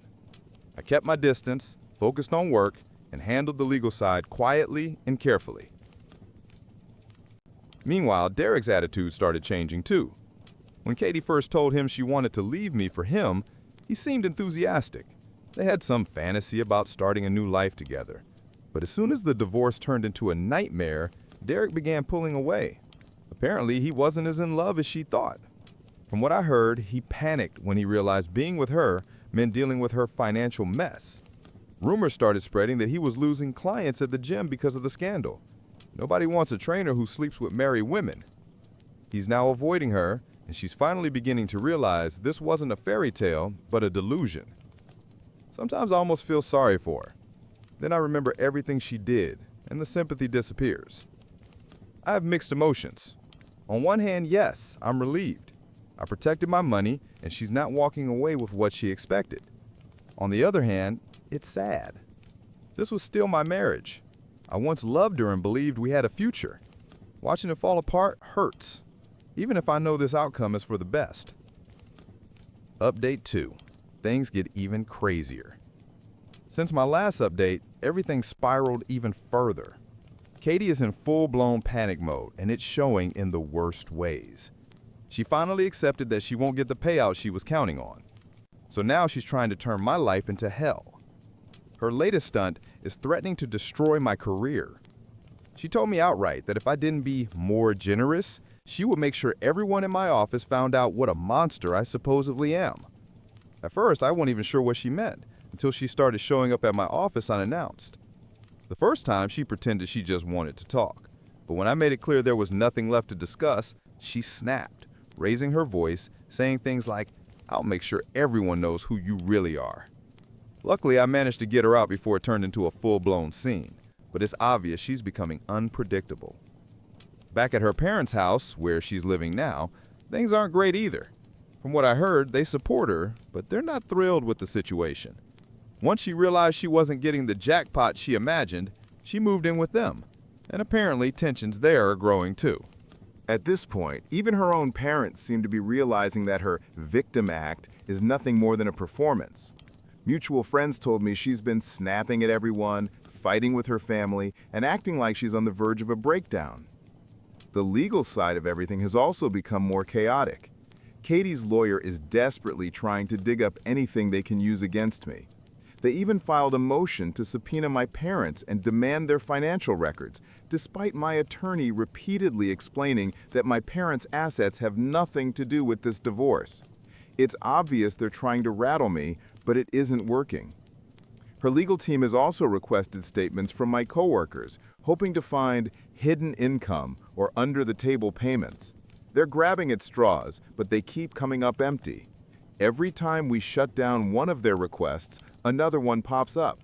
The whole thing feels like an endless chess match. They try to counter every move I make, but so far I've managed to stay one step ahead thanks to my attorney, and thanks to the financial safeguards my father put in place years ago. Still, it's exhausting, and I'm not sure how much longer I can deal with this before the case finally goes to trial. As for mediation, we've attempted it twice, and both times were disasters. The first session lasted maybe 20 minutes. Katie refused to back down from demanding half the house and half the savings. My lawyer calmly stated the facts. The house is legally in my father's name, and the savings aren't remotely what she imagines. She didn't want to hear it. She stormed out, accused everyone of lying, and claimed the mediator was biased. The second attempt wasn't any better.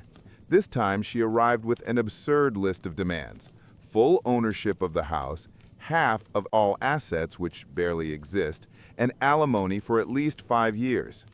When my attorney explained, again, that none of this was legally justified, she lost control completely. She screamed that she gave up everything for me and that I was abandoning her with nothing. I sat there trying to stay composed, but inside I was boiling. She was the one who cheated, the one who walked away, and yet she paints me as the villain who destroyed her life? After that meeting, it became obvious. This divorce would only end in court. Meanwhile, Katie has been borrowing money from family and friends to keep paying her attorney. Clearly, she didn't expect the divorce to drag on this long, and now she's running out of resources. I honestly don't know how she plans to keep funding her overly aggressive lawyer, but that's no longer my problem. The more desperate she gets, the more unstable her behavior becomes. Friends told me she barely leaves the house and constantly complains to anyone who will listen that I've ruined her life. Even her own friends are starting to distance themselves. They're tired of the endless drama and the way she keeps replaying the victim narrative. It's clear that everything she hoped to gain from this divorce is slipping through her fingers. All the while, I'm doing my best to stay calm and strategic. Every accusation she throws at me, I counter with documentation. Every financial record they request, I provide. I have nothing to hide. My lawyer makes sure we follow the law down to the last detail, something I can't say for Katie's side. I've also been protecting my parents' privacy as much as possible. Her attempts to drag them into this mess make my blood boil, but thankfully there are legal safeguards that prevent her from getting access to their financial documents. The fact that she even tried shows just how desperate she's become. She seems convinced that if she digs deep enough, she'll uncover some secret fortune. There is nothing to find. Update 3. The day of the hearing finally arrived, and the tension in the courtroom was intense.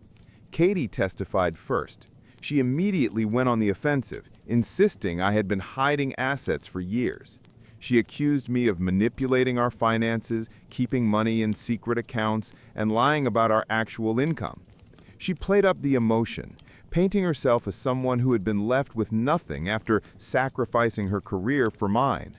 At one point, she even cried on the stand, talking about how much she trusted me. But everything changed when my attorney presented the evidence of her affair with Derek. As soon as the messages, photos, and timeline of their relationship were revealed, everyone, the judge, the jury, and even the people in the back, understood the truth. The sympathetic victim image she tried to build collapsed instantly. She tried to brush it off, saying it was a mistake and irrelevant to the divorce. But it was too late. Her credibility was gone, and it became obvious that her financial demands were driven purely by greed. When it was my turn to testify, I stayed calm and stuck strictly to the facts. My attorney had prepared me well, so I knew that any emotional outburst or attempt to justify myself would only hurt the case. I calmly explained how my assets had been placed under my father's ownership years before, how I fully disclosed every financial detail, and how I tried to resolve everything amicably through mediation. I also described her threats, her unstable behavior, and the smear campaign she had been running against me. My lawyer presented documentation refuting each of her accusations, both the legal claims and the lies she spread publicly, proving that none of it had any real foundation. We laid everything out clearly. The house belongs to my father, our savings are modest, and there is no secret stash of money she could claim a share of. The judge seemed to appreciate my composure and straightforwardness. I didn't try to paint Katie as a villain, but I also didn't sugarcoat anything. The facts spoke for themselves. Several key witnesses testified, and their statements finally put everything in its proper place. My father testified first. He explained the financial arrangement we put in place years ago, how the house is legally in his name, how the investments are under his control, and that everything was structured for long-term financial protection. He made it clear those assets are his, not mine, and that Katie has no legal claim to them. Next, one of my coworkers testified. Katie's legal team tried to suggest I'd been getting under-the-table payments or hidden bonuses, but he shut that down immediately. He confirmed that I earn a standard salary and have no secret income. His testimony was crucial, proving her accusations were baseless. The judge saw that there was no conspiracy, just a straightforward, transparent financial structure that Katie never bothered to understand. After several days of testimony and legal arguments, the judge finally delivered the ruling. Hearing that the decision was in my favor felt like a weight had been lifted off my chest. Katie's demands for half the house and half our savings were completely denied. The judge ruled that since the house and most of the assets belonged to my father, Katie has no right to them. The only thing she was awarded was minimal, short-term alimony, barely enough to cover a fraction of her legal fees, let alone the lifestyle she imagined. He also specifically noted that her affair and her lack of contribution to our finances influenced the decision. He saw right through her attempts to play the victim and issued a fair verdict. When he finished reading the decision, I felt an enormous sense of relief. Months of stress, constant accusations, the fear of losing everything, all of it vanished in an instant. Legally, I was finally free. Katie, on the other hand, didn't take the ruling well. The moment the judge concluded, she burst into tears, yelling that the system was unfair and that I had stolen what she deserved. She ran out of the courtroom, leaving her lawyer looking stunned. I'm not sure what she expected, but it was obvious she wasn't ready for a loss. As for me, I felt only relief. I thanked my attorney, who did an incredible job, and walked out of the courthouse. My phone was exploding with messages, friends and family congratulating me. The news spread quickly, and soon everyone in our community knew how the case ended. It felt good knowing the truth had finally come out, and I could start moving on. But Katie didn't stop. Right outside the courthouse, she caused another scene in front of a small crowd, shouting that I manipulated the system and that she would appeal. The problem is, she has no money for an appeal. Her attorney had already hinted that her funds were gone, and now, from what I've heard, she's still borrowing from relatives and friends just to stay afloat. I'm endlessly grateful to my father for his foresight. I can't even imagine the mess I'd be in without his planning. And I'm grateful to my family, friends, and colleagues who didn't abandon me when she tried to destroy my reputation. Now, for the first time in a long while, I'm looking toward the future with hope. I know it will take time to recover, emotionally and financially, but I'm ready to rebuild. This whole experience taught me a lot, and I won't make the same mistakes again. Right now, all I want is to return to a normal life and finally enjoy some peace. My son stole his late mother's ring to propose to his girlfriend, and now he's refusing to speak to me because I made him give it back. I'm 46. My son Jake is 23. He was a good kid growing up, which is why what he did hit me like a punch to the gut. I also have a daughter, Amber, who's 16. When my wife died during the pandemic, she already had a will in place. She had been immunocompromised for nearly a decade, so she'd prepared everything early. In her will, she split her estate between the kids. Jake got his share immediately because he was already an adult. He used that money as a down payment on his condo. He also received his mother's car. But every single piece of her jewelry was left to Amber. Among those pieces was a vintage gold ring with a diamond in the center and pale blue sapphires on each side. It had been in my wife's family for generations. Her grandfather, a jeweler, made it by hand for her grandmother. When her grandmother passed, it went to her mother and eventually to my wife. After her death, it was meant to go to Amber, exactly as the will stated. Losing my wife broke me, but I held it together for the kids. They were my anchor. That's why my son's betrayal feels like a rusty knife between my ribs. Jake has been dating a girl named Sarah for about 8 months. She's the type who loves jewelry, big, flashy, and a lot of it. One day Jake told her about the heirloom pieces his mother left behind, the ones meant for Amber. And Sarah apparently became obsessed with seeing them. So Jake went into my bedroom when no one was home and showed them to her. He later admitted that to me. I was angry, but I figured that was the end of it. I was wrong. A week ago, Jake came to me practically begging to give him that ring, the heirloom, so he could propose. He said Sarah fell in love with it the moment she saw it, and that he was convinced it was the perfect engagement ring. He seemed certain I would be thrilled that he was planning to propose, but I told him this wasn't up to me. The ring belonged to Amber, and I wasn't going to allow him to pressure her into giving it up. I told him he could ask her once, politely, and if she said no, the conversation was over forever. Jake agreed. He asked Amber in front of me. She immediately refused. She wanted to keep the ring in the family. She adored it and always had. To her, it was priceless. The idea of giving it away devastated her. I told Jake that was that, and he needed to drop it.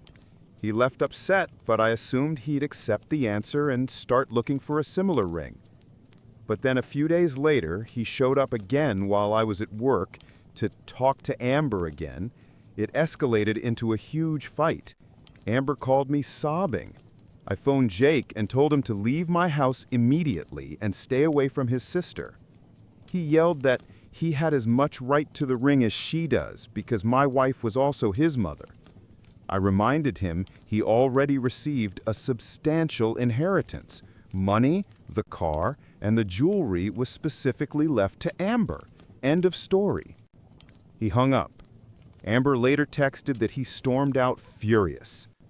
But then, before I could even get home from work that day, Amber called again, yelling that Jake had come back, gone into my room, taken something, and left without saying a word. When she tried to stop him, he shoved her aside. I rushed home and checked the jewelry box. The ring was gone. I called Jake repeatedly, no answer. I finally texted him and said I would contact the police if he didn't bring the ring back immediately. And even if he'd already proposed, it didn't matter. The ring wasn't his to give. That finally got his attention. He called me crying, saying I couldn't do that because he was my son. I said, "Watch me."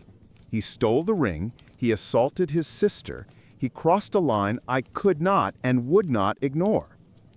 He called back shortly after and confessed he had already taken Sarah to a restaurant and proposed.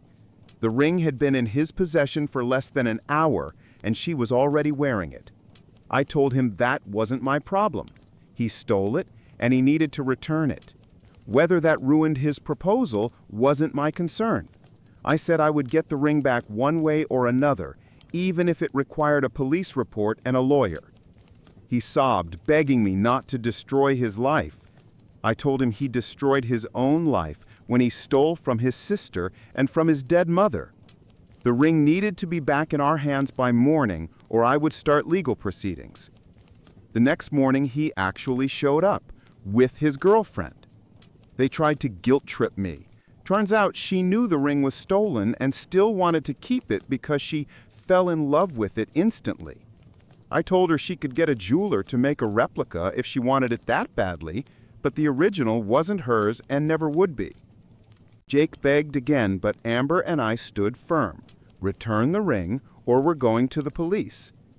Sarah ripped the ring off her finger and threw it at Amber, calling me a vicious bastard before running out of the house in tears. Jake yelled that I probably ruined his relationship. I told him he ruined it himself the moment he decided stealing from his family was acceptable. What kind of son steals from his sister and his dead mother? It's sick. He had nothing left to say and stormed out after her. I haven't involved anyone in this mess, but Jake has. He tried to rally friends and relatives to his side, and instead got the opposite.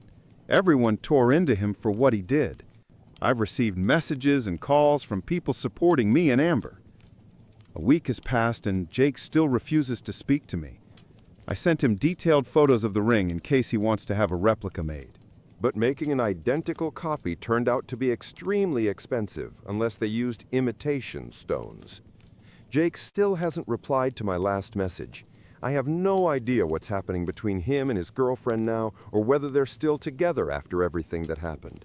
But even now, I'm certain he had no right to keep that ring. After this whole disaster, I moved all of my late wife's jewelry to a secure safety deposit box that only I can access. It will stay there until Amber turns 21, maybe even longer, depending on what she wants. I won't risk anything like this happening again. I know I made the right decision by getting the ring back, but that doesn't mean it's easy. I don't want my son to resent me forever, and I don't want our family to turn on him.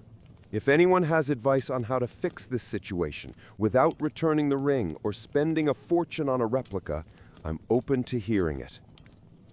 Update 1. Well, Sarah officially broke up with Jake. He's devastated and blames me for everything. Some people have already pointed out that I might have overrated my son by calling him a good kid. Maybe he used to be. The person he's become lately is a stranger to me. Whether he always had these traits or whether he just fell under the influence of the wrong woman, I honestly don't know. But it doesn't excuse what he did. After I forced them to return the ring, Sarah supposedly spent several days crying in bed.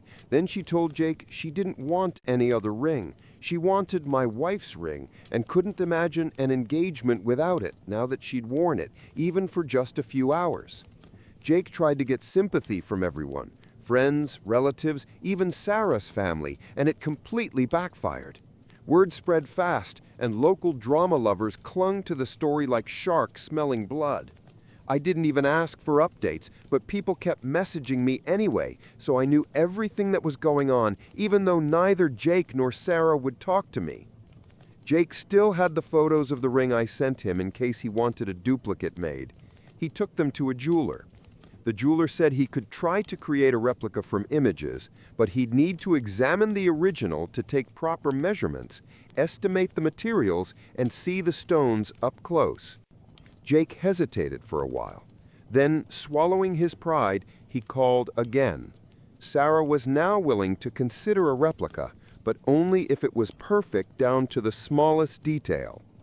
A few days after my first post, they asked me to bring the ring to the jeweler so he could give an exact price estimate. I agreed and took a long lunch break to meet them. I retrieved the ring from the safety deposit box and kept it in my sight the entire time. When Sarah saw it again, her eyes lit up with pure greed. She reached her hand out, asking to just hold it for a minute. I told her no, I wasn't going to risk her running off with it. The jeweler examined it carefully. He said the ring was far more valuable than we had assumed. It was handcrafted by my wife's grandfather in the 1940s, with a large diamond in the center and light blue sapphires on the sides. The band was thick 18-karat gold, and the stones were set in platinum. There were delicate floral engravings all around the ring. Just the gemstones for a replica would cost more than Jake had in savings. The labor alone, entirely by hand, would be extremely expensive. The final price was 5 times more than Jake had ever saved in his life. At best, he could put down a deposit and spend years paying the debt off. Jake was willing to consider cheaper alternatives, including using imitation stones or modern materials. The jeweler even showed us 3 modern rings with similar designs at a reasonable price. But suddenly, Sarah slapped Jake across the face, called him a pathetic broke loser, then turned to me and called me a spiteful bastard again for stealing her ring. She insisted the original belonged to her because Jake used it to propose. She even held out her hand, expecting someone to slide it onto her finger again, and demanded I give it back, claiming Amber didn't really need it. She said, "Your wife's family ring is not going to serve her anyway. She's not even going to propose to anyone. Someone can just buy her another ring someday." That was the moment I lost my temper. I looked her straight in the eyes and told her the truth. My wife's family ring will never be hers. Jake had no right to give it to her, which is why he stole it behind my back. Neither of them ever had any claim to it. I told her that people like her, who think they're entitled to anything they want, are exactly what's wrong with the world. She raised her hand as if to hit me too, but the look on my face must have stopped her. She spun around, screamed something intelligible loud enough to make my ears ring, and stormed out, knocking over a display case on purpose on her way out. Jake stared at me with pure rage, but didn't say a word until I asked why he was even dating someone like her. All he said was that he loved her, then went after her. A few days later, Sarah ended things for good, telling Jake he didn't appreciate her since he couldn't get her the ring she deserved. She also said she couldn't imagine having a father-in-law like me. She felt utterly humiliated because of me and cried, convinced that everyone now saw her as a gold digger. Honestly, I don't think people were that far off. She slapped my son just because he suggested a cheaper replica of a ring he couldn't afford, and then threw a full-blown tantrum when I wouldn't hand over the original ring the moment she demanded it. That is gold digger behavior. Maybe it's just my opinion, but I doubt Sarah would have stayed with my son if someone wealthier appeared on the horizon. It really seemed like all she wanted was that ring, nothing more. Right after the breakup, Jake tried to get into my house again while I was gone. I have no idea why, but thinking back, maybe he was after the emergency cash in the safe, or thought our family jewelry was still there. I hadn't told him yet that I moved everything to a bank vault. I hated even considering that my own son might break into my home, but he had stolen from us once before, so it wasn't impossible. Someone here advised me to change the locks. I did. Jake's key doesn't work anymore. I'm even thinking of installing security cameras now. Amber called me terrified when Jake showed up. He was pounding on the door, demanding she let him in. I tried calling him, no response. That must have scared him off, because according to Amber, he walked away right after his phone rang. He has a special ringtone set for my number, so he definitely knew it was me. He called me back later that evening. I didn't let him start yelling. I immediately demanded to know why he was trying to break into the house when I wasn't home. He had frightened his sister. She almost called the police. Jake dodged the question and instead began yelling about how I didn't trust him because I changed the locks. I told him, of course I don't trust you after what you did. He shouted that I should just be happy for him and that if his mother were still alive, she'd want him to propose with that ring. That set me off. I told him if she truly wanted that, she would have left the ring to him in her will. Then he started whining that everything was my fault. He repeated all the garbage Sarah had told him, how she called me stingy, how I supposedly didn't think she was good enough for him. I told him he was putting words in my mouth. I barely even knew Sarah and never interfered with their relationship, at least not until he stole the ring. When he tried to argue, I asked him, name one time I ever said something bad about Sarah before the ring incident. He went silent. He couldn't recall anything, because I had hardly seen her at all during their entire relationship. I didn't even know they were dating until they'd been together for 3 months. But that wasn't the point anymore. I asked again why he tried getting into the house. He refused to answer, so I listed the possibilities myself. If he came for the ring or any other heirlooms, too late. Everything is secured elsewhere. If he wanted access to the emergency cash, he'd never get into the safe. And if he came to hurt his sister, I'd deal with him myself. Judging by his silence, I hit at least one nerve. Eventually, he said he was quitting his job, selling his apartment, and moving far away so he'd never have to speak to me again. His final words were, "Enjoy your perfect little daughter." I don't understand how my son changed so drastically in just 1 year. I never called Sarah a manipulative gold digger, only said she had wrapped him around her finger and loved shiny things. Not much difference, I know, but now it's painfully obvious she is manipulative, especially after the dramatic performance she put on trying to keep a ring that never belonged to her. She cried for days over a ring she knew was stolen. Then she exploded when she couldn't keep it or even get a replica. Because of her, my son cut me and his sister out of his life. It hurts. And I'm furious that he chose this path just to please a woman he'd only been dating for 8 months. That's not long enough to talk about marriage. I dated my wife for over 2 years before proposing. And honestly, I can't imagine how disastrous it would have been if Sarah had actually married my son. I know Jake will blame me for a long time. I don't know if we'll ever speak again. I hope we do someday, but right now, we both need distance. Amber is struggling too.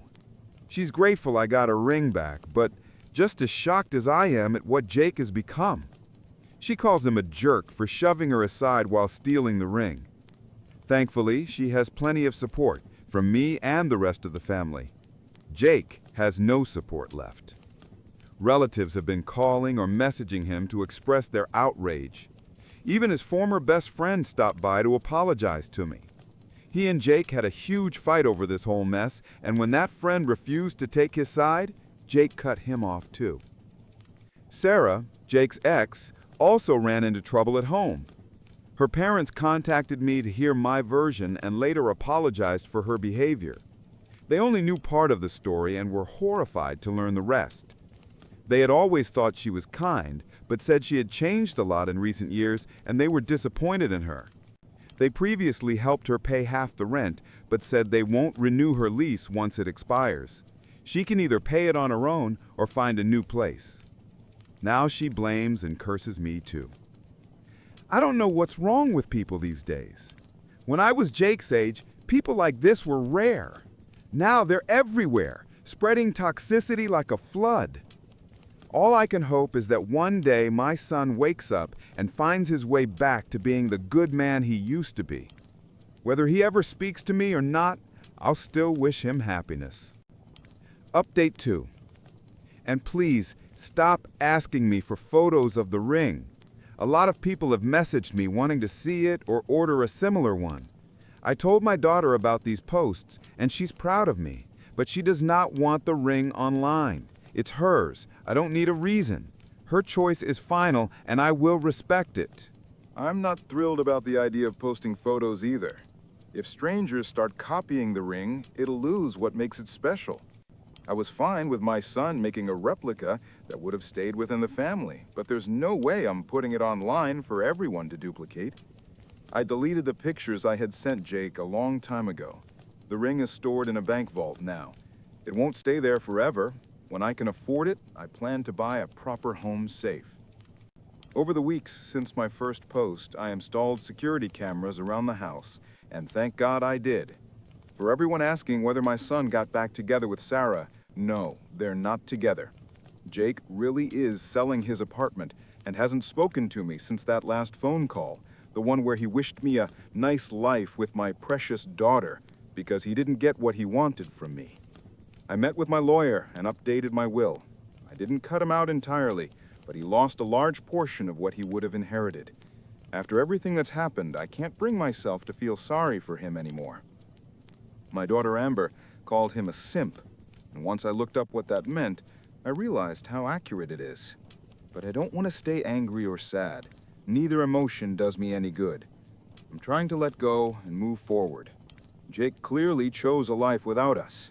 Maybe one day he'll realize how wrong he was, but I can't force him to rethink his choices.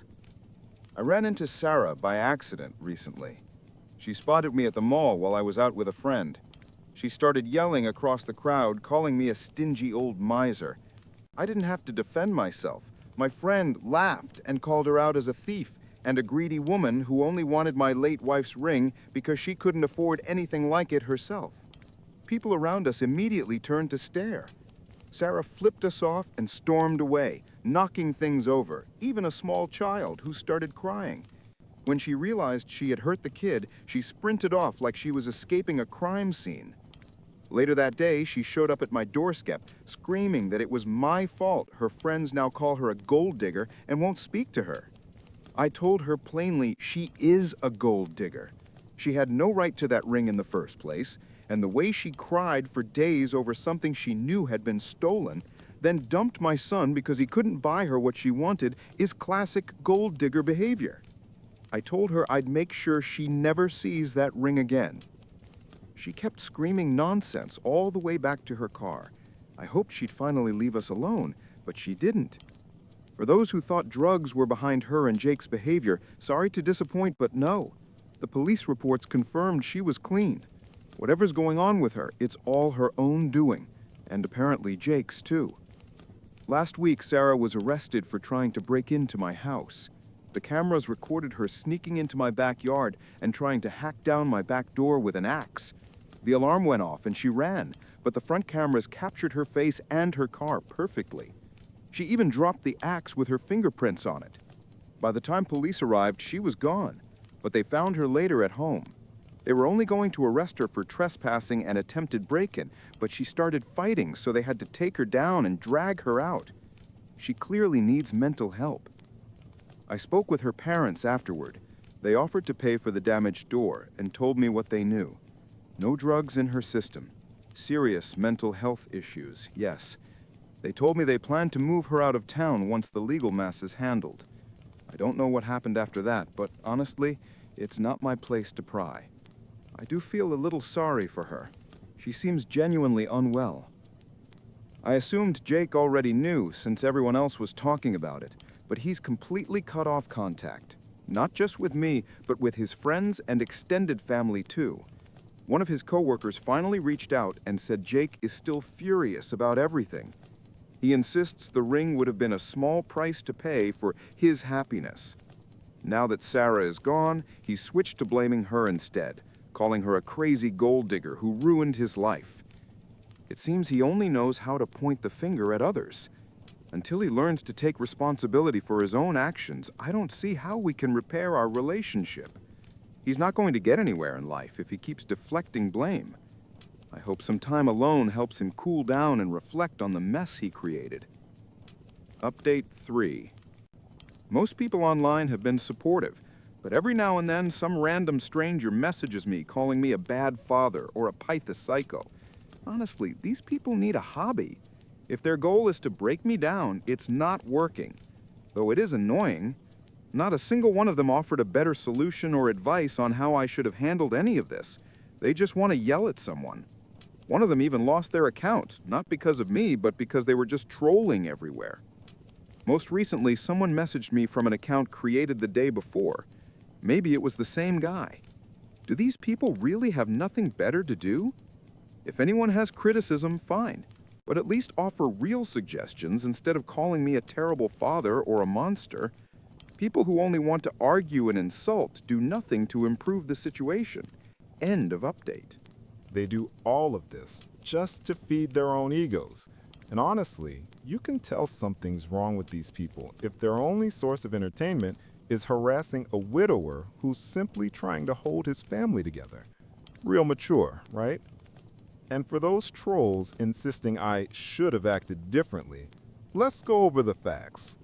First, my son showed my late wife's heirloom ring to his gold-digging girlfriend without my permission.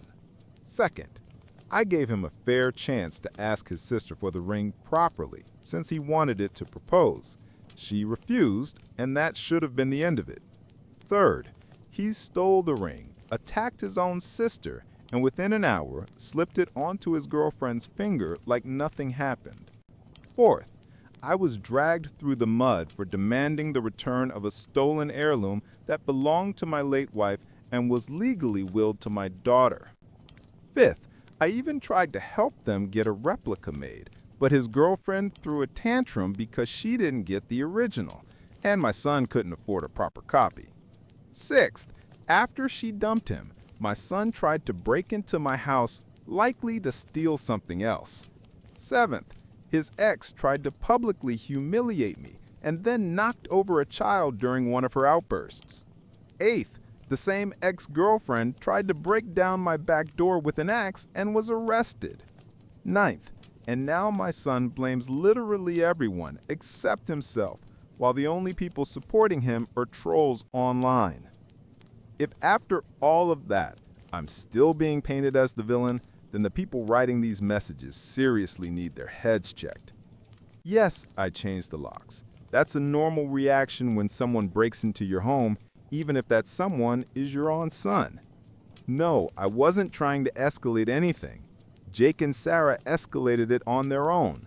I wanted to talk things out calmly, but all they did was demand what they felt entitled to. And I wasn't going to pay for their replica either. When my wife passed away, my son inherited over $50,000 and his mother's car.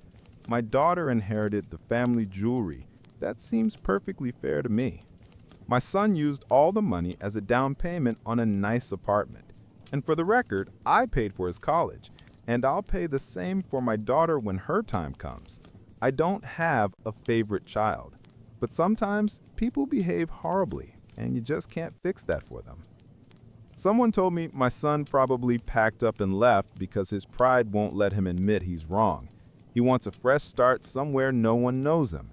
I can understand that on some level, but it doesn't change the fact that he dug this hole himself.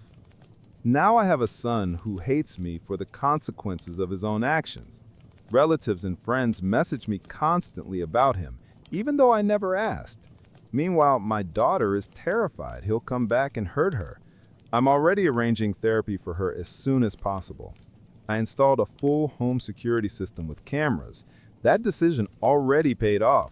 His ex-girlfriend tried to break down my back door. I tried to help my son become a better person without enabling him, but he rejected every attempt and shoved my hand away, figuratively and literally. So tell me, trolls, how does any of this make me a monster? Final update. My son just left town. I hoped the drama would finally end, but it didn't. Yes, Jake sold his apartment, no idea for how much, but he probably made a decent profit. Last Saturday, he loaded everything he could into his car and drove off. Rumors never died down, so the whole town knows what he did. At one point, Jake almost got into a fight at a bar after someone confronted him publicly. I tried to visit him one last time, to talk, maybe reconcile before he moved away. By then I'd realized leaving town was probably the best thing he could do. His reputation here was completely destroyed. But when I knocked, he refused to open the door. I told him I just wanted to talk, but he yelled through the door that I ruined his life and there was nothing to discuss. Then he went quiet, only to suddenly bring up the ring again, saying I should have just let Sarah keep it or helped pay for the replica. Then he said it didn't matter anymore because Sarah turned out to be unstable and they broke up for good, and he didn't want anything to do with me or his sister ever again. That made me snap. I told him his behavior was unacceptable. He attacked his own sister and stole from his own family. He was lucky I never called the police. Everyone who knew what he did took my daughter's side. When the entire town thinks you're wrong, that's a pretty massive red flag. I told him to stop this performance fueled by his pride. Whether it was grief for his mother, or the fact that he's now the same age I was when he was born, or something else, I didn't know. But he knew he was wrong and refused to admit it, and I was done covering for him. He never spread rumors about the ring. He and Sarah did that. I'm tired of being blamed for the mess he created himself. Only narcissists and cowards behave like that. His mother and I raised him better, and he knows she would never have approved of this, but she's not here to tell him. If you steal something that isn't yours, you don't get to blame the owner for wanting it back. He went silent for a few seconds, then yelled, "Screw you, Dad." I heard him crying and breaking things inside. A neighbor at the end of the hallway peeked out and quickly hid again, so that little scene will definitely spread as gossip too. He refused to say anything else, so I left. But as I was exiting the building, a police car pulled up. 2 officers stepped out and asked for my name. When I told them, they said someone reported that I was trying to break into an apartment. I explained that I'd been arguing with my son through the door and never tried to force my way in. I only knocked. I told them the entire story, mentioned the neighbor who saw and heard everything, and reminded them the building had security cameras. One officer went upstairs to talk to the neighbor. The other put me in handcuffs. He was very polite and explained that the handcuffs were just a precaution, since they still didn't know who was telling the truth.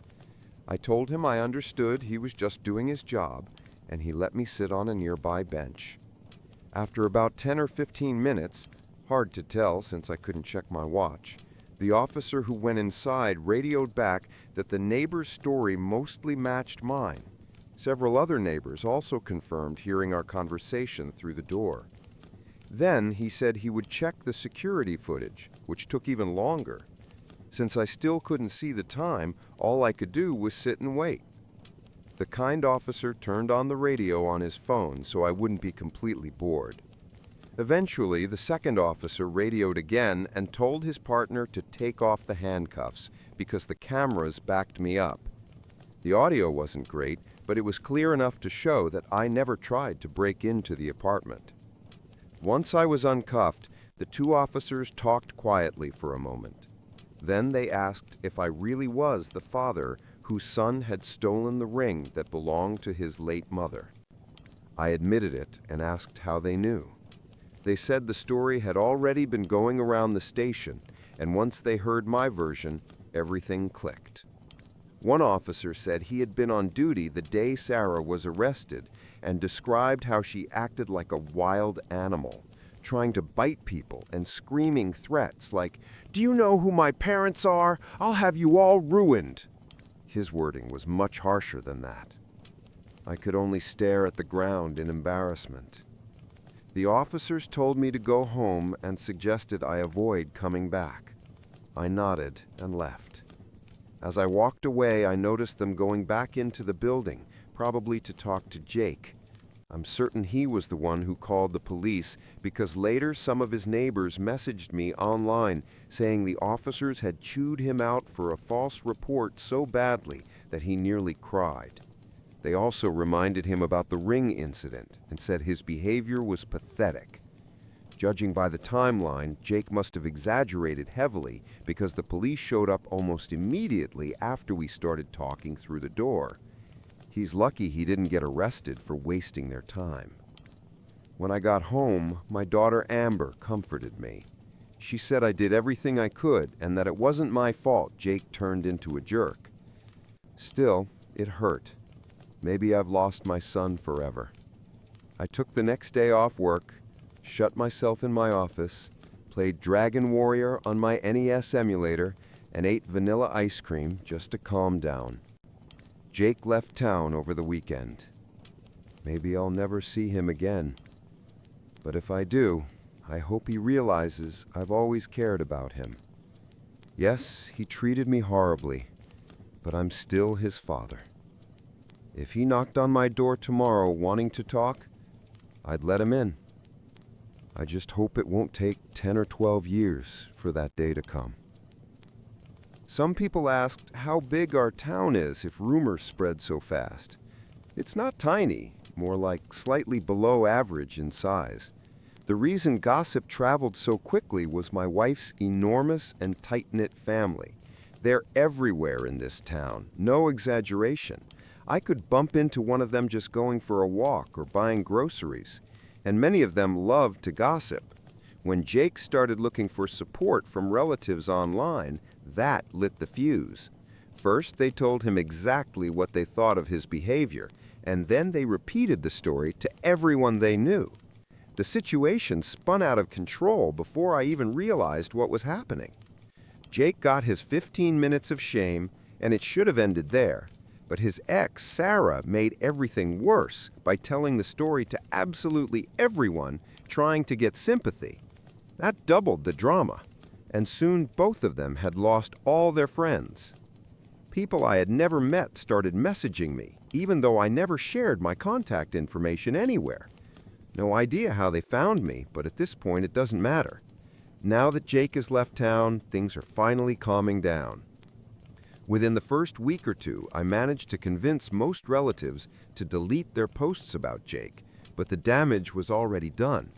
I begged people to stop spreading the story. I didn't want attention. I just wanted life to go back to normal. But everything Jake and Sarah did only made the mess bigger. Some also asked about the guy who recognized Jake in the bar and confronted him. From what I heard, he was a neighbor of one of Jake's ex-friends, so it's no surprise he knew what Jake looked like. And yes, even at my age, I still love old video games. It's my little way to relax. My kids never cared for them, and my wife didn't like them either, so it's always been my personal hobby. I don't play often. Maybe once or twice a year, I speed run Dragon Warrior using cheats, because I've never been a great gamer and probably never will be. Told my dad's friend exactly what I think of him. I told my father's longtime friend, a man who's treated me like a child my entire life, that I hate him. Years ago, my dad met a man named Harold through mutual friends, and they hit it off immediately. I was 18 at the time, a college student, and we were never close. Still, for some reason, Harold considered himself a family friend and always talked down to me like I was 5. Every time I saw him, I tried to convince myself he wasn't that bad, and every time, he proved me wrong within a minute. He didn't respect boundaries and loved to remind me I was just a kid. Whenever I joined a conversation, he'd mock me, my studies, my hobbies, anything, just to get a reaction. And when he saw he'd annoyed me, he'd grin and say, half jokingly, "Do you hate me yet?" I'd always reply, "No, but only because of Dad." The final straw came when I was 20. We were having a barbecue, and out of nowhere, Harold interrupted everyone to say, "You know, I actually like you, even though you're such a rude, arrogant girl." I'd been quiet the whole day, doing some homework while helping out, polite and calm every time someone spoke to me. Even if I hadn't been, that comment was completely out of line. After that, I started avoiding every family gathering where he might show up. Fast forward to yesterday, my dad's girlfriend was having a small birthday dinner at Dad's apartment. I came with my fiancé and our 6-month-old son, and of course, Harold was there. I hadn't seen him in years, but he talked to me exactly the same way, like I was some clueless teenager. Except now I'm 26, engaged, and a mother. Throughout the party, he kept offering advice that I was too young to marry, too young to raise a baby. Thankfully, most of the guests disagreed with him. My son slept through most of the afternoon, and when he woke up hungry, I went to feed him in my old bedroom. There's still a crib there. When I came back, I heard Harold joking about how long I'd been gone, making disgusting comments about me barely keeping up as a mom. Then he interrupted a conversation I was having with one of Dad's friends to start interrogating me about motherhood, like it was his business, and made more comments about my age. The moment he asked if I'd ever considered putting my baby up for adoption, I realized I was done. I grabbed my son, told my fiancé we were leaving, and said goodbye to everyone, except Harold. As we were heading for the door, he followed us, asking, "Why are you leaving?" I tried to brush him off, but he kept pressing.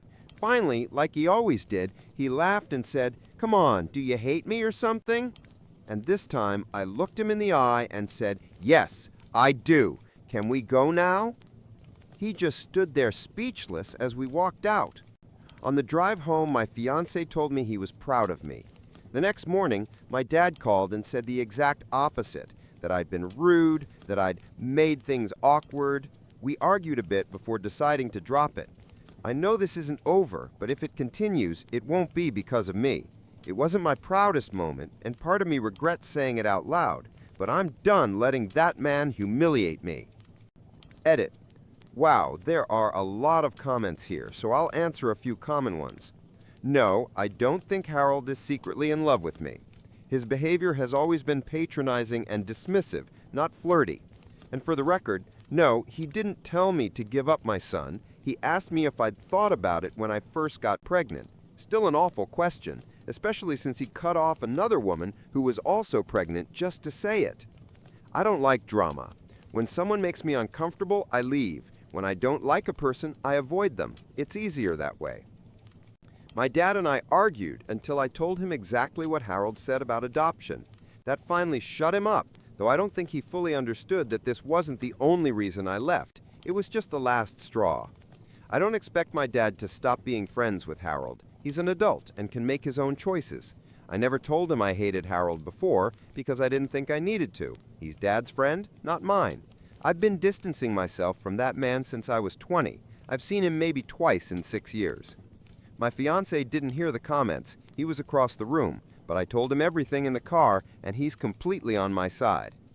Before we move to the update, I'll throw the question to you all. Do you think I was right to finally tell Harold I hated him? Personally, I think I was. He'd pushed me for years, waiting for that reaction, and I finally gave it to him. There's a big difference between teasing a teenager and insulting a grown woman who's a mother. Some people need to learn that line. Update 1. Hey everyone. I honestly didn't plan to write an update, but I had a bit of time, so here we are. Let's start with the biggest theory, that Harold has a crush on me. I really don't think that's true. His comments have always been annoying and condescending, but never sexual. Though I'll admit, some of your replies made me a bit uneasy. Even if I regretted my words at first, I never once doubted that standing up to him was the right thing to do. I think the regret came from realizing that 8 years of keeping the peace had finally ended. It took a bit of time to feel the relief, but it came. Honestly, I wanted to tell him off ever since that barbecue years ago. That's when he went from annoying to insufferable. The day after I posted, my dad called Harold. Apparently, Harold tried to spin everything, said the adoption comment came from a place of concern, that he just worried I became a mom too young and didn't know what I was doing. He even apologized to my dad. Yeah, right. I don't buy it for a second. The next day, Dad called me and said I should forgive Harold because it was all a misunderstanding. He even suggested I apologize for overreacting and saying I hated him over something so small.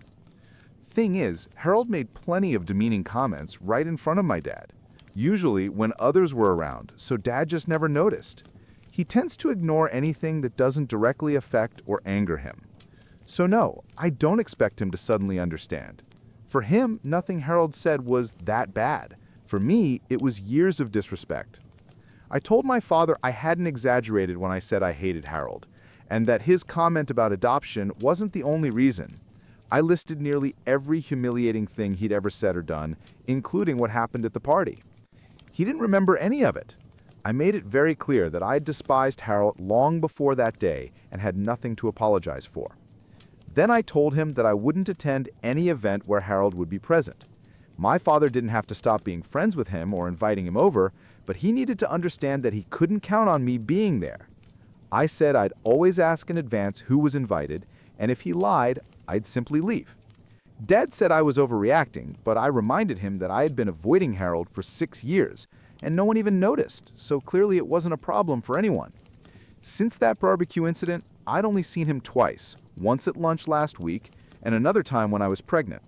Clearly, my father's life hadn't fallen apart without me socializing with his friend. I told him I wasn't obligated to like his friends, just like he wasn't required to like mine. We argued a bit, but in the end, he agreed to my terms. Yesterday, while we were talking about something unrelated, he casually mentioned that Harold was upset. I ignored it. I'm not planning to cut contact with my father completely. I know there were moments over the past few years when I was close to doing it, but ultimately I realized it wouldn't change much. Our relationship actually became easier once I moved out. Now we only see each other a couple of times a month. It still annoys him that I rarely call or text, but at least he stopped complaining. There's no point in cutting off someone who no longer has control over your life. It's better to remember what they did wrong while raising you and make sure not to repeat their mistakes with your own child. Though honestly, my father's been walking on thin ice for a long time. I don't let him stay alone with my son. I don't trust him for more than an hour. When I got pregnant, I began encouraging him to start therapy. And finally, this June, he did. His attitude toward me and my younger sister, who splits her time between our divorced parents, has genuinely improved since then. I made it clear that if he quits therapy, I won't let him see his grandson. For the first time ever, my dad actually seems to be changing for the better. It's hard to stay optimistic, but I'm trying. And if I ever decide to go no contact, it definitely won't be because of damn Harold. That's about it, really. I'm relieved that I don't have to pretend anymore. Things with my father are still tense, but I'm not dwelling on it. My main priorities are my son, my fiancé, and my work, and that's not going to change anytime soon. Update 2. Last week, my fiancé, our baby, and I spent a few days visiting my cousin. On the day we arrived, we went with her to pick up her daughter, my little cousin, I'll just call her my niece, from school. When we got there, she was chatting with a boy. She saw us, gave him a friendly goodbye hug, oh the horror, and ran over to us. We talked for a bit, and then she immediately focused on my son, completely smitten. She grabbed my fiancé's hand and dragged him off to show our baby to our classmates while I waited with my cousin. A few minutes later, someone called out my cousin's name. It was the boy's mother. She walked over, pointed at my cousin, and snapped, "You need to teach your daughter some manners. She shouldn't be talking to my son, let alone hugging him. They're far too young for that." Then she turned around and left without waiting for a reply. For reference, both kids are 5. All he did was compliment her Shrek Crocs. Update 3. I checked someone's essay for grammar, and now that person blames me for getting a failing grade. Since high school, I've occasionally proofread friends' papers, mostly fixing grammar and making small tweaks. One friend didn't even understand what paragraphs were until college. I'm no professional, but I've always been decent enough that people kept recommending me. I graduated in 2019, I don't teach, don't study anymore, and don't charge money, I just do it for fun, though lately not so often. I have a job, a husband, and a baby, and most of my friends finished school years ago. One of the few exceptions was a close friend who recently decided to get a second degree. Last week's class had to submit a big written project, and he recommended me to a classmate. Let's call him Derek. He's 18 and sounded normal on the phone, though in hindsight I think he was probably high. He promised to send his paper at least 24 hours before the deadline so I could check it for grammar. Instead, he sent it at 1 a.m. the day it was due at 7:30 a.m. I was annoyed, but decided to keep my word. It was 3 pages long, and I immediately realized that at least half of it had been written by ChatGPT, badly.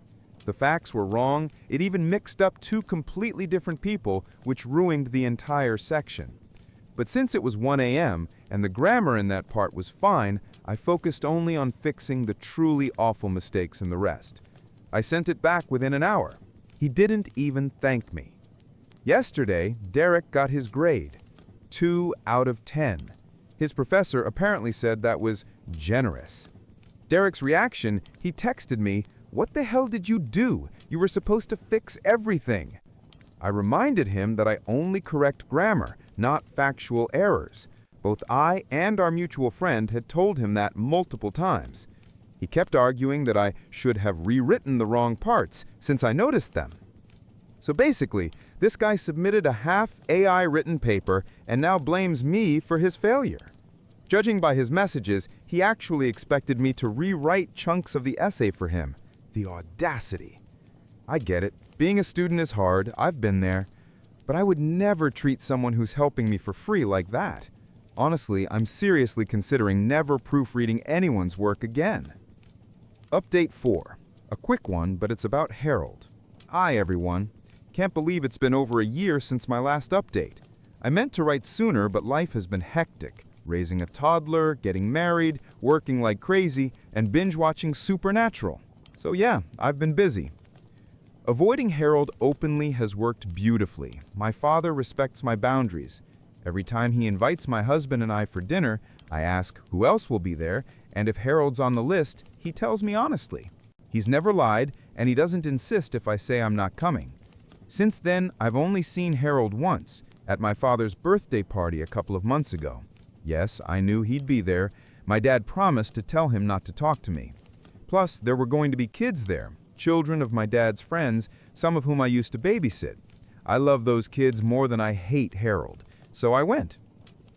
I spent most of the evening with my son and the kids. Harold didn't speak to me once, so I guess my father kept his word, though I did notice Harold glance at us a few times, and my husband caught him too, and my husband, the calmest man alive, somehow managed to look intimidating in return.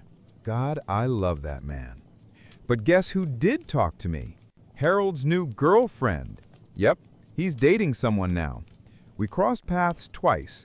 First when she came over to coo over my son and told me he needed a haircut. Instant dislike. Later she came back and said, "You're shy, aren't you?" I said, "No." She laughed and added, "Oh yes, you are." She said it in that sing-song tone people use with 6-year-olds. I barely kept a straight face, otherwise I might have told her that I just preferred hanging out with kids who were far better company than her and her insufferable boyfriend. Honestly, they're perfect for each other. Not much else to add. My dad broke up with the woman he was dating last year, long story, and now he has a new girlfriend. She's not annoying or crazy, and honestly, I like her. Still, I'd bet their relationship won't last more than a year. Things with my dad aren't perfect, but they're better. He actually apologizes now. Maybe it's therapy working. Or maybe motherhood just made me terrifying. Either way, I'm not complaining. And I have to admit, he's turned out to be a great grandpa. I'm genuinely happy my father continues to respect my boundaries regarding Harold. I don't need that man in my life at all. Right now, I'm content. My son's happy and healthy. Part of me misses when he was tiny, but I'm prouder of him every single day. Watching your child grow into himself, it's just the best feeling in the world. My ex-wife cheated on me, then tried to become a copy of my new girlfriend after her lover cheated on her. My ex-wife, she's 48 and I'm 47, left me for a man who was actually married to her best friend from high school. Yeah, great friend. We've been married for 20 years, and I thought we had 2 kids together. Recently, I found out the younger one isn't biologically mine. She's his. My ex knew it from the start and kept it secret all these years. My name is still on the birth certificate, though, and I plan to fight for custody because that little girl is my daughter, not by blood, but by everything else that matters. Apparently, their affair had been going on for a long time, Finding out felt like being punched in the gut. When I asked her to choose him or me, she said him. Why? Because, in her words, he can go for a second round right after sex. That was it. That was her reason. She didn't care that I worked 2 jobs to pay for her college, that I gave up my dream of becoming a musician so she could stay home with the kids. Kids she was cheating on me around. She and the kids were my entire world, but she was never an easy woman to live with. She's bipolar, and life with her was a constant storm of anger and emotional abuse.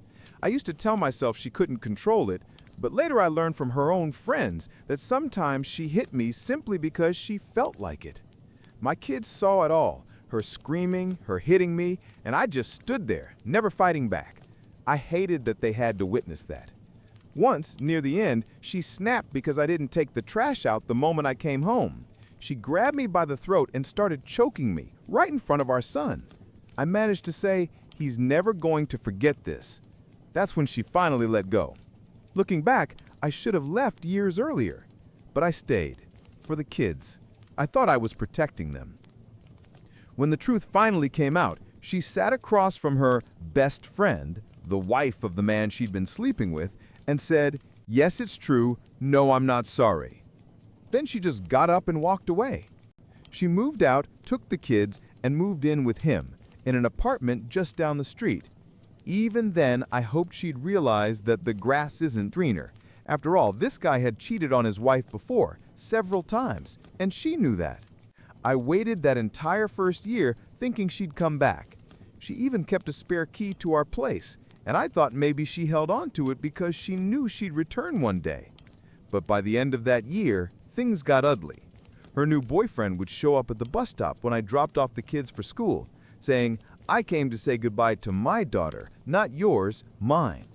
I told him, "Then why were you fine letting her raise her for the past 5 years? Why did you let her take my last name? Why was I there for her birth while you were nowhere around?" He nearly hit me. That same night, they both came to my place drunk because he wanted to fight it out. My ex made it public, bragging all over Facebook about her new man. Our mutual friend saw it and immediately reached out to me and his wife. Of course, I took screenshots. She didn't seem to care that she was ruining her image before the divorce was even finalized. But honestly, why would she? By then, I had already confronted her with the paternity test results. For a while, I was destroying myself mentally, wondering what I could have done differently. She accused me of not being there. But how could I be when I was working 2 jobs to just keep us afloat? I'd come home exhausted, the house a mess, walls covered in crayon drawings, blinds ripped down, and she'd still scream at me for not taking the trash out. 16 hours of work a day, and that was her biggest problem. Eventually, I started to believe maybe it really was my fault, that I somehow caused it all. It took time, and my brother, to pull me out of that mindset. He forced me to join his band, said it helped me get my life back. I resisted, but he insisted, and it changed everything. I met some amazing people, started playing again, and eventually began dating a woman. 45, kind, warm, the complete opposite of my ex. For the first time in decades, I was in a relationship where no one yelled at me or threw things at my head. But my ex still had keys to our old place. She'd occasionally stop by to drop off things for the kids. One day, she walked in and found my new girlfriend there. It didn't go well. That evening, she called, furious, demanding to know who the woman was and why she was in our house. I told her calmly, "My personal life stopped being your business the day you left." That didn't sit well with her. Over the past few months, she's gone completely off the rails because of my new relationship. She tried to friend request my girlfriend on Facebook, demanding she accepted so she could see who was around her kids. When my girlfriend refused, she called screaming that I needed to make her accept. My girlfriend took the phone and said, "I don't owe you access to my private life. If it's about the kids, we'll handle it through messages or calls." After that, things got weird. Suddenly, my girlfriend started getting random friend requests from people who were all friends with my ex. Then, my ex began showing up at my house on weekends while I was at work, basically spying. One time, I was on the phone with my girlfriend when she whispered, "Your ex just walked in." When she asked what my ex wanted, the woman said she was just checking how much milk was in the fridge for the kids. My girlfriend told her we had everything under control, and she left. When I got home, I demanded she return the keys since she no longer lived there. She gave me a fake apology, then stole our son's keys to make another copy. Once our lease ended, my girlfriend suggested we move in together, mostly to get away from my ex's insanity. My ex tried to sabotage even that. She called the cops, claiming I was taking her stuff. When the officers asked her to name a single thing that belonged to her, she couldn't. Now, the kids stay with us every other weekend. They've told me their mom doesn't let them talk about what we do together. She doesn't want to hear it. But lately, she's been prying again, asking questions about our time. Honestly, it's just jealousy. We live by the coast, and when the kids are with us, we take walks by the ocean, play games, go to the aquarium. If they come home with prizes, she throws them away. And lately, I've noticed something strange. Whenever she drops the kids off, she looks almost exactly like my girlfriend. Same haircut, same color, same style. It's honestly disturbing. Everything we do with the kids, she tries to copy the following week. If we go to the beach, she takes them there too. If we visit the zoo, she's suddenly going to the zoo as well. She finds out what we had for dinner, cooks the same thing, and even makes the kids tell her whose food they liked better. Last week, my son told me he wanted to live with us. He said, "Mom's lost her mind." You can bet I'll be using that in court. And just when I thought things couldn't get any crazier, she started sending me explicit photos out of nowhere. My girlfriend was sitting next to me when the pictures came through. I immediately told her I hadn't asked for them, that my ex and I never talked like that, and even offered to let her check my phone.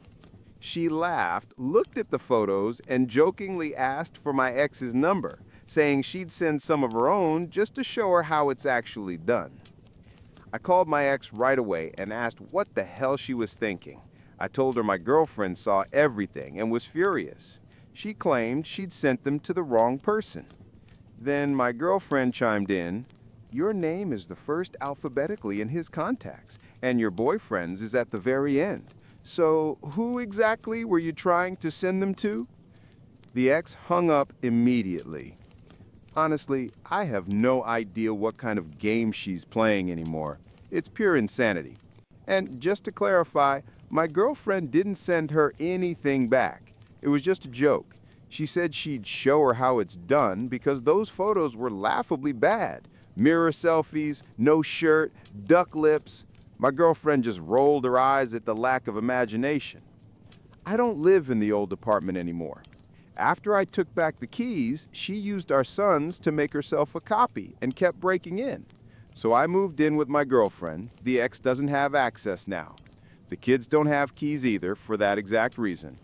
I'm currently fighting for custody. It's not easy since I'm not my daughter's biological father, but my name's on the birth certificate, which gives me legal rights. The ex has been prescribed medication, but I doubt she takes it. Whenever the kids come over, I check for bruises just to make sure no one's hurting them. Apparently, she even hit her boyfriend once, and he punched a hole in the wall, warning her that if she tried that again, he'd fight back. Comment. From what you've described, your ex sounds completely unstable, maybe even dangerous. You should talk to a lawyer and see about getting a restraining order. Update 1. Last weekend was my daughter's 6th birthday. It wasn't my scheduled time with the kids, but to my surprise, my ex asked if I wanted to have them for her birthday. Of course I said yes, and she even let me keep them for 2 extra days. I figured she and her boyfriend probably had plans and just wanted some kid-free time. But here's the weird part. This was the first time her boyfriend could have celebrated his own biological daughter's birthday, and instead, he just handed her off to me and my girlfriend. Tell me that's not messed up. Comment. He's a disgusting coward, the kind of man who got another man's wife pregnant. Don't expect him to act like a responsible adult. Keep a record of his neglect. It might help in court. poor little girl stuck between terrible adults. Update 2. Looks like karma finally caught up to my ex. On Saturday night, I got a furious text from her saying I hope I was happy because I won. I know I shouldn't have replied, but I asked what she was even talking about. She sent a bunch of nonsense and then told me to go ahead and gloat, said I'd probably enjoy it even more since it's my fault something bad happened to her. I asked what exactly she meant, but instead of explaining, she went on a drunken rant about how all men are pigs and can't be trusted. That's when it hit me. She was drunk again, and her boyfriend had cheated on her. I didn't say a word. You can't reason with her when she's like that. I just read the messages, realizing she finally got what she deserved. She left me for my married friend, the same guy who'd already cheated on his wife multiple times. She was affair number 3. When I reminded her that the day she left, she said, "I know what I'm getting into." Well, turns out she didn't. She thought she'd be the one who'd change him. Guess not. When she ran out of insults for me, she turned her attention to my girlfriend, said I was ugly as hell and that I could have any woman, but chose a monster to replace her. My girlfriend is gorgeous, inside and out, and her ex clearly can't stand it. She's been obsessed, copying her looks, stalking her online, trying to provoke jealousy. Then she said something even more ridiculous, claimed I didn't actually love my girlfriend because it's impossible to fall in love with the first woman you sleep with after losing me. We'd been separated for a year before I even met my girlfriend, and it took me a long time to trust again. That trust, she earned it. Then my ex accused me of being with my girlfriend only because I lost my old apartment and was mooching off of her for a place to stay. She said, "You're just pretending to love her because you're homeless." For the record, I had my own place, across the street from my ex. She intentionally rented nearby so I'd have to see her new boyfriend every day. When my lease ended, I moved in with my girlfriend and found work near her place. It was obvious she was trying to start a fight, but I didn't give her the satisfaction. And just when I thought her insults couldn't get dumber, she said, "I'm sorry I wasn't enough for you." God, I wanted to scream. You left me. Did she forget who walked out and replaced who? She dumped me for a married man who cheats constantly. What a prize. Then she went back to insulting my girlfriend, saying we both knew deep down I still wanted her and that my girlfriend couldn't compare. That's when I'd had enough. I told her to contact me when she sobered up and turned off my phone. A few hours later, my girlfriend came home and asked what happened. I handed her my phone and said, "Read it for yourself."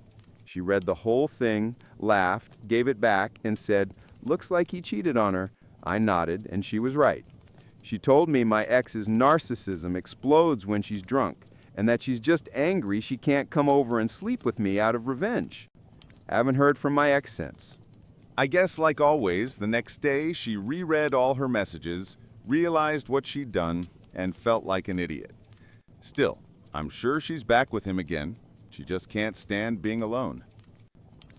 I'm so glad your new girlfriend just laughed it off. She sounds amazing. Definitely a huge upgrade from your ex. Yeah, my girlfriend's incredibly calm and grounded. It's strange, but refreshing. I got so used to my ex's constant explosions that this peaceful vibe still throws me off sometimes. You reap what you sow, man.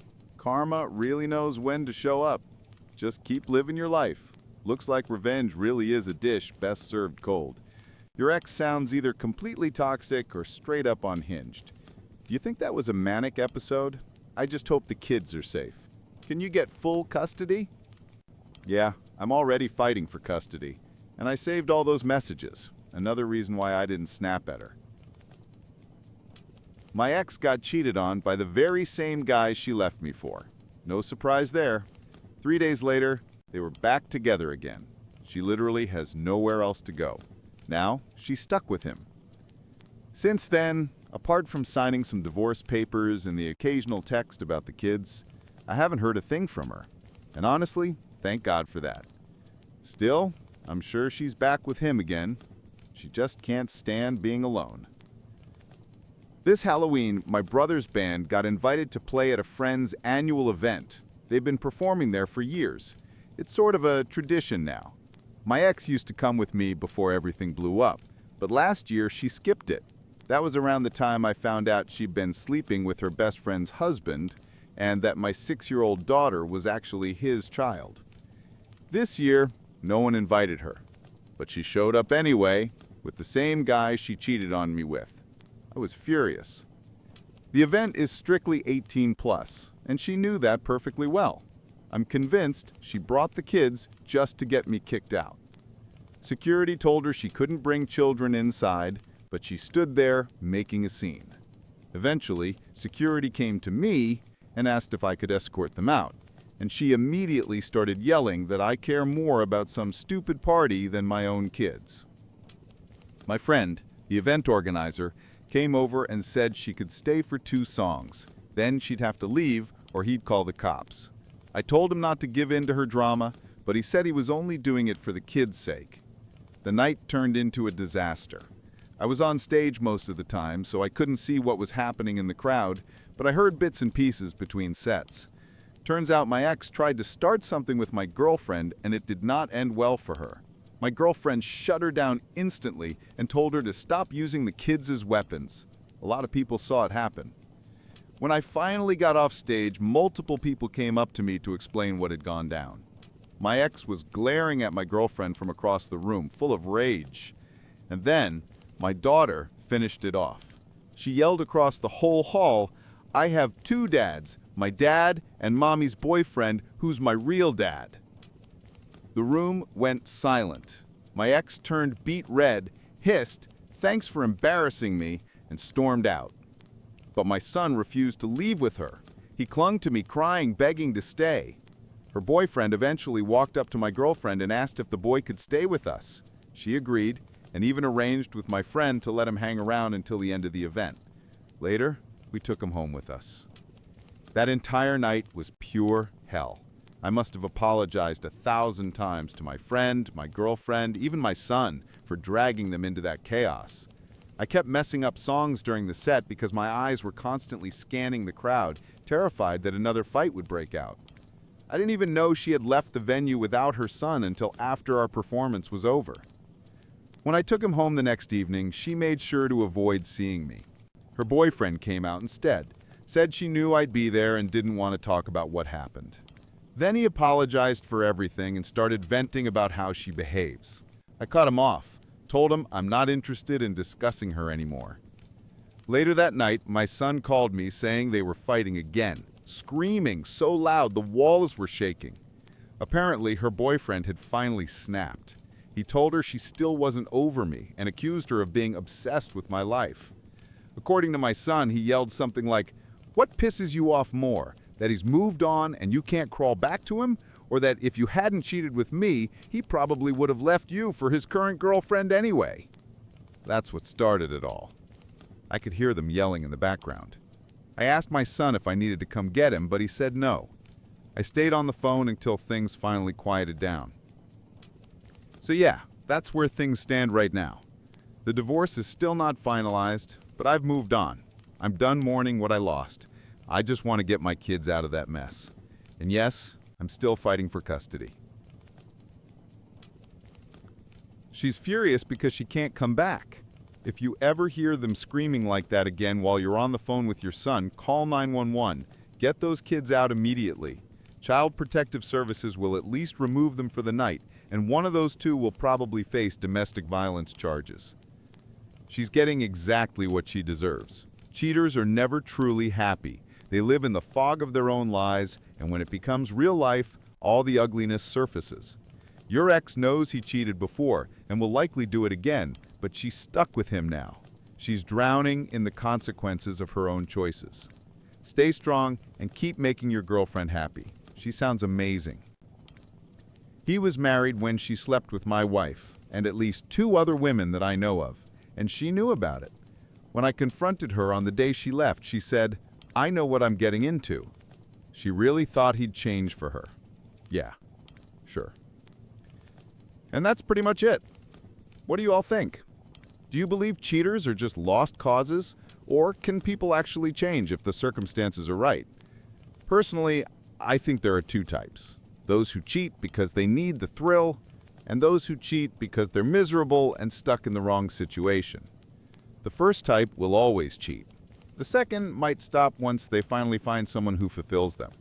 Which one's more common? Hard to say, but I'm pretty sure it's the first. The client who demanded my personal number and blamed me for losing his job. I work as an insurance adjuster handling auto claims. One of my recent clients decided that his bad luck was entirely my fault. He filed a claim late in the evening after our office had closed, and I called him first thing the next morning. I had only the information he provided, nothing more. I warned him right away that his car might be considered a total loss, depending on the damage. He immediately exploded, shouting that he didn't want his car written off and that I was not allowed to move it anywhere for inspection. As I started to calmly explain alternative options, he began yelling, insulting me, and demanding that I just issue the payment. If only it were that simple, my job would be a lot easier. I explained that, under his insurance policy, we are required to inspect the vehicle before processing any payout to determine whether it's repairable or totaled. He kept arguing, so I told him I'd end the conversation and try again once he'd calmed down. I hung up and went to a meeting.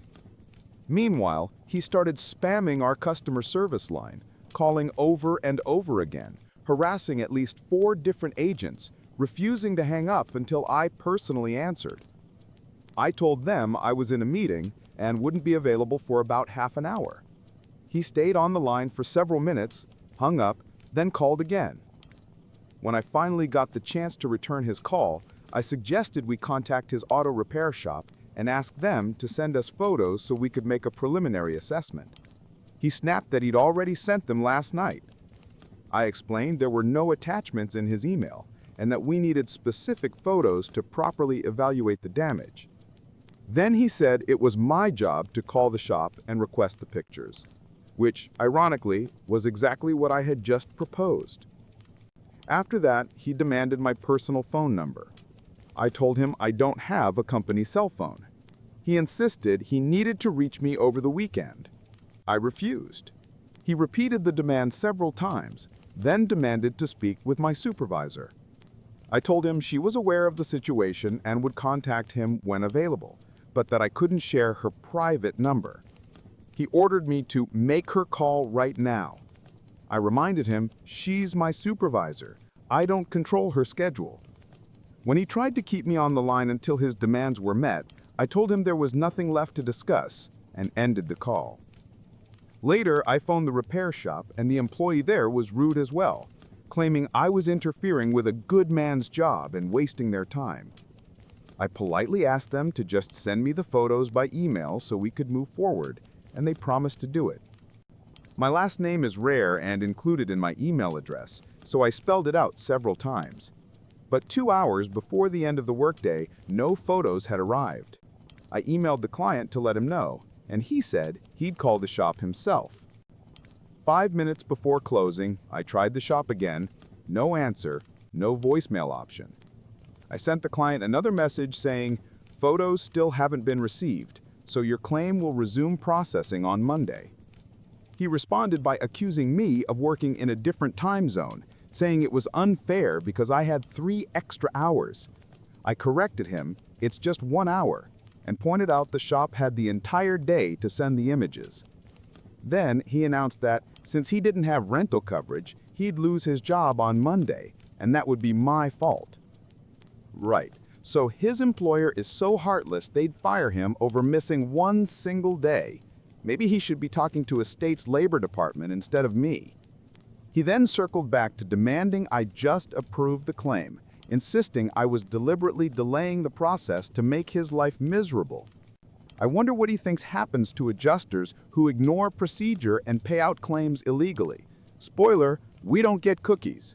We can actually be fired, fined by the state, or even prosecuted. The company could also sue us for wrongful payout. And if a client knowingly cashes a check for a claim that wasn't valid, they can be charged with insurance fraud. We'll see what happens Monday. My supervisor has been reviewing my notes and listening to call recordings, and I suspect she's preparing for a very fun conversation with him, especially since every abusive call is recorded. Update 1. Nothing major yet, surprisingly.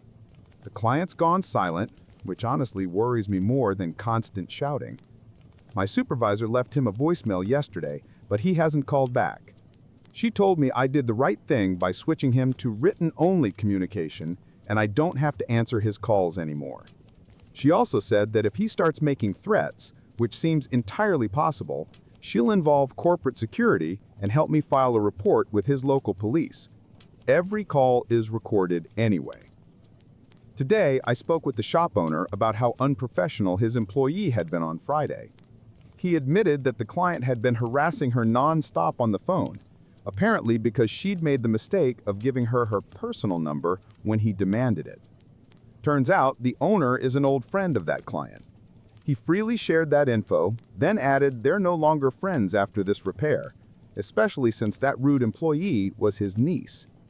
He even said he'd blacklist the client permanently. Finally, I got the photos, detailed and numerous. The damage was actually minor. Clearly, he'd just hit some large metal object on the road that got wedged underneath the car. The shop even sent a photo of the bent part. And yes, you all were right, he had a large aftermarket accessory installed that wasn't covered by his policy. It's a custom roof on his pickup truck, but it wasn't damaged anyway. Even if it had been, we wouldn't cover it. His policy doesn't include custom equipment. I sent everything to our Special Investigations Unit. While they agreed the client's behavior seemed suspicious, there wasn't enough evidence to open a full fraud case. And since it was a single vehicle accident, we're obligated to cover the repair, even if he wasn't entirely honest about what happened. Some states allow denial if a client lies about the cause, but unfortunately, not this one. I emailed him to confirm we'd received the photos and were coordinating with the shop. He never replied. Total silence. Absolute silence. Either he's truly ashamed of his behavior, which would be the right reaction, or he's like a ticking time bomb, waiting until the end of the week when I'll be swamped with work so he can explode again and tell me how I cost him his job. We'll see. This will probably be my last update, but if anything else happens, I'll post again. Huge thanks to everyone who supported me. You helped me realize I'm not crazy or overly sensitive. And to those who say, it's your job, you're trained to handle this, let me be clear. First, no, nobody trains you to deal with this level of insanity. Second, my job is to fix cars, not to tolerate verbal abuse and unhinged tirades. Let this be a reminder to everyone, be kind to people, especially to the faceless voices on the phone who are just doing their jobs. Second update. Thank you all for the kind messages and support. A few people asked how it all ended, so here's what happened. The silence didn't last long. Turns out the client really was a walking time bomb. The repair shop sent me all the information I needed to finish the preliminary repair estimate. The shop owner explained they'd probably find more damage once they started working and would contact me for updates. He apologized again for his niece's behavior during my first call and said he's no longer friends with that client. Our special investigations team reviewed the case and concluded there wasn't enough evidence to call it fraud, so that was that. I emailed the client asking where he wanted the payment sent, directly to him or to the repair shop. He immediately demanded a call, claiming he disagreed with the estimate. Here's how auto insurance payments actually work. The company first creates a preliminary estimate based on visible damage. An initial payment is issued to start the repair process. The shop and insurer stay in touch. If more hidden damage is discovered, additional payments are made later. Simple enough, right? Not for this client. He started yelling that the shop's estimate was $7,000, but we were only paying $6,500. I explained that we're happy to work with the shop and pay more if new damage is found, but the insurance can only cover verified damage. I also mentioned that we keep policy prices fair by aligning payouts with shop estimates and avoiding unnecessary overpayment. He didn't let me finish. He screamed that I'd cost him his job and now was refusing to pay what the shop demanded. I clarified that no one was refusing payment, it was just the first installment, and I only needed to confirm where to send it. Then I warned him that if he kept talking to me like that, I'd end the call. His response? Of course you will. No hint of reflection, no apology, acting like a spoiled child, though he's almost 40. I tried to continue, but he kept shouting over me, saying disgusting things about me and my family.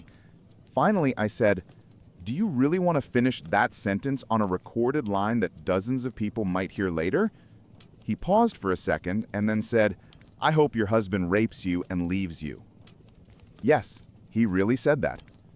I'd recently gotten married, and IT was in the middle of changing my name in our systems, so some programs showed my maiden name and others my new one, meaning I had to explain it constantly.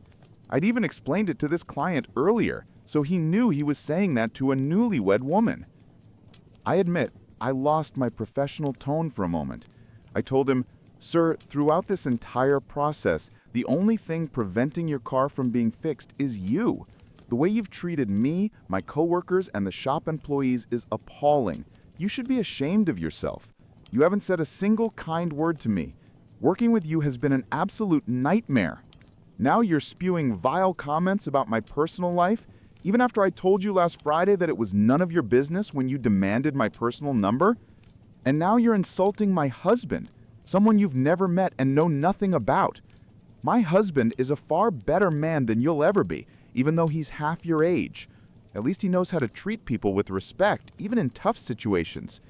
I genuinely pity your wife if she has to live with someone like you. At least my husband doesn't have to force me to sleep with him. The fact that your mind went there immediately says everything about you. Maybe try fixing your own home before meddling in other people's lives." He cursed at me a few more times, and I ended the call, because honestly, they don't pay me enough to take that kind of abuse. He called customer support again and made another representative cry. I took over the call once more and told him he was now restricted to written communication only. I wouldn't answer his calls again, only emails or messages. Then I hung up. I thought that was the end, but apparently he still had my supervisor's contact info from Monday and called her directly. She phoned me afterward and told me what happened. He claimed I'd accused him of sexually assaulting his wife just because he asked about the estimate I supposedly prepared, even though I don't do estimates at all. That's a different department. He said he only wanted to clarify next steps when I hung up. Thankfully, my manager had already listened to all our recorded calls and didn't believe a word he said. She put him on hold, pulled up the recording, listened again, and then tore into him for the things he said to me. When he tried to justify himself by saying I was rude, she shut him down immediately. She told me I'm one of the top specialists in the department with the highest customer satisfaction ratings. She'd seen me calmly handle incredibly difficult clients, and that he was the first person ever to make me lose my composure.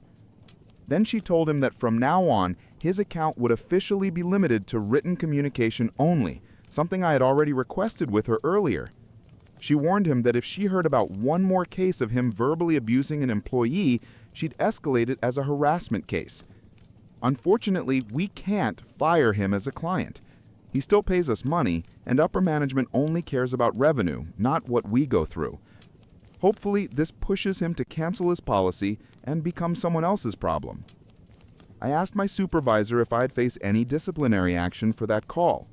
She replied, "What call? I didn't hear any call, and I certainly couldn't delete a recording if it didn't exist," basically covering my back in case he tries to complain further. I sent the repair estimate to the shop with instructions on how to request additional payments if new damage is found.